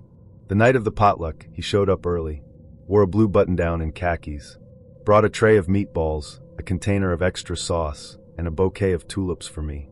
Everyone loved him. He was charming without being showy. Asked people about their kids. Complimented the food. Even helped fold chairs when the event was winding down. At one point, I saw him talking to Kayla and 2 of her friends. They were sitting on the edge of the stage in the fellowship hall, laughing at something he'd said. It made me smile. He didn't seem like the type to treat teenage girls as invisible, which I appreciated. Later, as we were packing up, Kayla was quieter than usual. "You okay?" I asked on the drive home. She nodded. "Yeah, just tired." She didn't bring him up. I didn't push. But something in her tone felt off. I figured maybe she was still adjusting. It was only the second time she'd been around him. 2 nights later, I found her sitting on her bed, scrolling through something on her phone, her face tight. "Hey," I said. "Want to talk?" She hesitated. Then she said, "Greg's weird." My stomach dropped. I sat on the edge of her bed. "What do you mean?" She looked at me, then down at her hands. During the potluck, he asked me if I had a boyfriend. And when I said no, he said, "Good. You're too pretty for boys your age. They wouldn't know what to do with you." I stared at her. Then she added, "He also asked if I had Instagram." I said no. He said that was a shame, that he'd love to see the kinds of pictures I post. I felt my chest tighten. "Why didn't you tell me earlier?" I asked gently. She shrugged. "I don't know. I thought maybe I imagined it. But I kept thinking about it, and it just felt gross." I hugged her, told her she did the right thing by telling me, that she didn't imagine it, that her instincts were good. After she went to bed, I sat in the kitchen, staring at the wall. I didn't want to believe it, but I did, because I remembered the way he'd looked at her, just a beat too long. The way he'd asked about her school, her interests, her schedule, all under the guise of polite adult conversation. I texted him the next morning. "We need to talk." He didn't reply. I called, straight to voicemail. By lunchtime, his number was disconnected. His dating profile was gone. His LinkedIn, Facebook, even the photos he'd sent me, all disappeared. I called the number listed on the environmental consulting firm he claimed to work for. They'd never heard of him. I drove by the address he gave me the first time we met. It was a house, but it was vacant. For sale. A real estate sign in the yard. The man I'd been seeing didn't exist. Or at least, not in the way I thought. I filed a report. Told the church leadership. Told the other parents whose kids had spoken to him. Everyone was horrified. A few people asked if I'd checked him out before bringing him around. I didn't have the energy to defend myself. Because the truth is, I had. I'd Googled him. Searched his number. Looked up the company. Nothing screamed fake. And yet, I don't know what his real name was. Or what he wanted. Or why he vanished so quickly. But I know this. He was interested in my daughter. Not in me. And he used me to get close to her. It's been almost a year since that night. Kayla's doing okay. We've talked about it more than once. She says it feels like a bad dream now, blurry around the edges. But she still doesn't like it when I mention dating. Says she wants me to wait a little longer. I was already at the table, stomach growling, and checking the time for what felt like the 100th time. He was late. Not fashionably late. Not the kind of late that gives you butterflies while you wait, wondering if this person is as charming in real life as they seemed online. No. This was no regard for basic etiquette late. It was supposed to be a casual lunch, nothing fancy, just a simple meet and greet to see if the spark we had online translated into something real. But as the minutes dragged on, that spark was flickering out. When I finally worked up the nerve to text him and ask for his ETA, his response floored me. "I'll be 30 minutes late. Just start eating if you're hungry." No apology. No explanation. Just a casual suggestion to carry on without him. I stared at my phone, trying to decide if I was more annoyed by his lack of effort or by the fact that my hunger was winning this battle. I ordered something small to tide me over and told myself to let it go. First dates are nerve-wracking. Maybe he'd had a rough morning. Maybe he was shy and fumbling. My inner optimist was working overtime to drown out my growing irritation. Finally, more than 30 minutes past his promised arrival, he showed up. At first, I didn't recognize him. The guy who'd been sending me playful texts and witty jokes online was replaced by someone who looked like he'd rolled out of bed and wandered into the wrong restaurant. His hair stuck out in every direction, a literal bird's nest of tangles and neglect. He wore a wrinkled promotional t-shirt from some random event, baggy shorts that screamed laundry day, and a pair of flip-flops that looked like they'd seen better days. No apology. No sheepish grin. Just a chirpy, "Hey," as he plopped into the seat across from me. I blinked at him, momentarily at a loss for words. This wasn't just a casual approach to a casual lunch. This was a complete disregard for the fact that he was on a date. I tried to hide my shock, but I could feel my expression slipping. Did he think this was acceptable? Did he think I'd find this charmingly quirky? As he reached for the menu, my patience snapped. "I'm sorry," I said, forcing a tight smile. "I'm really tired. I think I need to head home." He looked up, confusion flashing across his face, but there was no real concern. No attempt to salvage the date or even to ask if everything was okay. "Oh, okay," he said with a shrug, already turning his attention back to the menu. I stood, grabbed my bag, and walked away, each step feeling lighter as the distance between us grew. The cool air outside was a welcome relief, and as I put more and more space between myself and that disastrous date, the absurdity of the situation began to sink in. How had I even let it get to this point? I'd walked into that restaurant expecting effort, respect, and maybe even a bit of romance. Instead, I'd been met with bedhead and a complete lack of accountability. Once I was far enough away, I pulled out my phone and blocked him. No follow-up messages. No second chances. I wasn't going to waste another second on someone who couldn't even bother to apologize for being late, let alone put in the bare minimum effort to show up looking presentable. As I walked home, I couldn't help but laugh at the irony. I'd thought that someone who wasn't conventionally attractive might try harder, might take the time to impress, knowing they didn't have the luxury of coasting on their looks. But this was a new low. I replayed the scene in my head, from his nonchalant arrival to his oblivious attitude. For a moment, I wondered if I'd overreacted. Was I being too harsh? Too judgmental? But no, this wasn't about appearances. It was about respect, and he hadn't shown any. Not for me, not for the date, not even for himself. When I got home, I kicked off my shoes, sank onto the couch, and let out a deep breath. The frustration I'd felt earlier was already fading, replaced by a strange sense of relief. I'd dodged a bullet. This wasn't a loss, it was a win. I opened my phone, scrolled through my messages, and deleted our entire chat history. As I watched the conversation disappear, I felt a surge of empowerment. One bad date didn't define me, and it certainly didn't mean I had to lower my standards. The lesson was clear: never settle for someone who makes you feel like you're an afterthought. Because if they can't even bother to try on the first date, what hope is there for the future? It's funny now looking back. The absurdity of it all has turned the frustration into something I can laugh about. But at the time, it was a wake-up call, a reminder to value myself and to never let anyone treat me as though I'm not worth the effort.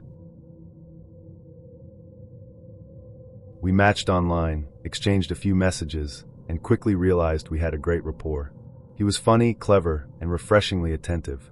He said he lived in a town not far from mine, which made meeting up a breeze. After a couple of phone calls that lasted into the early hours of the morning, I found myself genuinely excited. He seemed normal. When he suggested dinner for our first date, I eagerly agreed. The plan was simple: meet at a cozy little restaurant, have a nice meal, and see if the chemistry we'd built online translated to the real world. I should have known it was too good to be true. The first red flag was waiting for me at the restaurant door. He looked different from his photos, not just a little older or a few pounds heavier, but almost unrecognizable. I'm not one to judge too harshly. Online photos can be deceiving. But this wasn't a case of bad lighting or strategic angles. He looked like he'd aged a decade since the pictures were taken. His nervous smile didn't help, and I felt a flicker of unease. Still, I told myself to stay open-minded. After all, I'd come this far. What was the harm in giving him a chance? I wish I'd turned around and left. We hadn't even ordered drinks before the conversation took a hard left turn into Crazy Town. "I like you," he said, leaning forward across the table, his voice low and deliberate. His eyes bore into mine with an intensity that made me instinctively lean back. "We should have a baby." I blinked, certain I'd misheard him. "I'm sorry, what?" "You heard me," he said, completely unfazed by my reaction. "Are you ovulating?" For a second, I thought this had to be a joke, some bizarre attempt at humor gone horribly wrong. But there was no laughter in his expression, no trace of levity. He was deadly serious. I froze, my mind racing. How do you even respond to something like that? I forced a strained laugh, hoping to defuse the tension. That's not really first date conversation." But he didn't back down. "Why not? It's important to be upfront about these things." I felt my stomach twist as a wave of panic set in. This wasn't just awkward, it was alarming. I needed to leave. Fast. "I think this isn't going to work out," I said, pushing back my chair and reaching for my bag. "Wait, where are you going?" he asked, standing up as I did. His tone wasn't angry, but there was an unsettling edge of desperation in his voice. "I'm leaving," I said firmly, my voice steady despite the pounding in my chest. "This is too much." I turned and started walking toward the exit, but he followed, his footsteps quickening behind me. My pulse spiked as I stepped outside, the cool night air hitting me like a jolt of adrenaline. What are you doing? I snapped, spinning to face him. Why are you following me? His response made my blood run cold. I don't have anywhere to go, he said simply, as if that explained everything. I lied about where I live. My heart sank. What are you talking about? I don't live nearby, he admitted, his tone matter of fact. I drove 4 hours to meet you. I figured I could stay with you tonight. The audacity of his words left me momentarily speechless. He'd not only lied about his location, but had somehow convinced himself that I, someone he'd never met in person until tonight, would let him crash at my place. Absolutely not, I said, my voice rising with anger. You need to leave. Now. He tried to argue, but I wasn't having it. I turned and walked away, my every instinct screaming at me to get as far from him as possible. I didn't look back until I was safely in my car, my hands trembling as I locked the doors. The next morning, I woke to a text from an unknown number. My stomach churned as I opened it, already dreading what I'd find. I miss you already, the message read, complete with a winking emoji. I stared at the screen in disbelief. Miss me? You terrified me. I didn't hesitate. I blocked him immediately, deleting the message, as if erasing it could somehow undo the entire nightmare of a date. I was 19 and stupidly optimistic about love. I'd just finished my first semester of college and was spending the holiday break back home, bored and glued to my phone. That's when I matched with Lily. She was cute, big eyes, dyed pink hair, a nose ring, and this chaotic energy in her messages that I found kind of addicting. She said she was 20, lived one town over, and was into poetry, punk bands, and obscure horror films. We clicked fast. I stayed up late just to talk to her. She made me laugh. She made me feel seen. After a week, I asked if she wanted to meet. She dodged the question, said she was busy, then sick, then dealing with family stuff. I didn't push. I figured, okay, maybe she's shy. Maybe she needs time.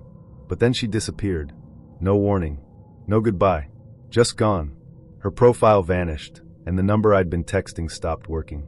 I was disappointed, sure, but I told myself it was just an online thing. Nothing real. 2 weeks later, she came back. New number. New profile pic. Same girl. She said she'd missed me. That she'd been scared of how fast things were moving. That she still wanted to see me, if I was open to it. I was. God help me, I was. She asked for my address. Said she wanted to send me something small. A peace offering, she called it. At first I hesitated, but I gave it to her. I was 19 and tired of being alone. I wanted to believe in something. The package arrived 2 days later. Small box. No return label. Inside was a kitchen knife. Not new. Not clean. The blade was stained dark and the handle was chipped. Wrapped around it was a note, handwritten in slanted, messy letters. He said you were his. Now he knows better. Lily's husband. My whole body locked up. I reread the note 3 times. I checked the box again, nothing else inside. I looked through the peephole, checked the windows. Nothing. Just the ordinary quiet of a winter afternoon. I called the police. They took the knife, the note, and my statement. Said it could be a prank. Said they'd look into it. But without a return address or a confirmed identity, there wasn't much to go on. I deleted everything, texts, the app, my social media for a while. I changed my number. I didn't sleep well for weeks. I never heard from her again.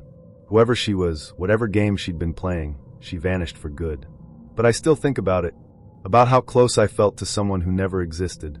About how quickly affection can twist into threat. And about how easily I gave my address to someone I'd never seen in person. I don't do online dating anymore. Not because I'm bitter. Because I'm careful.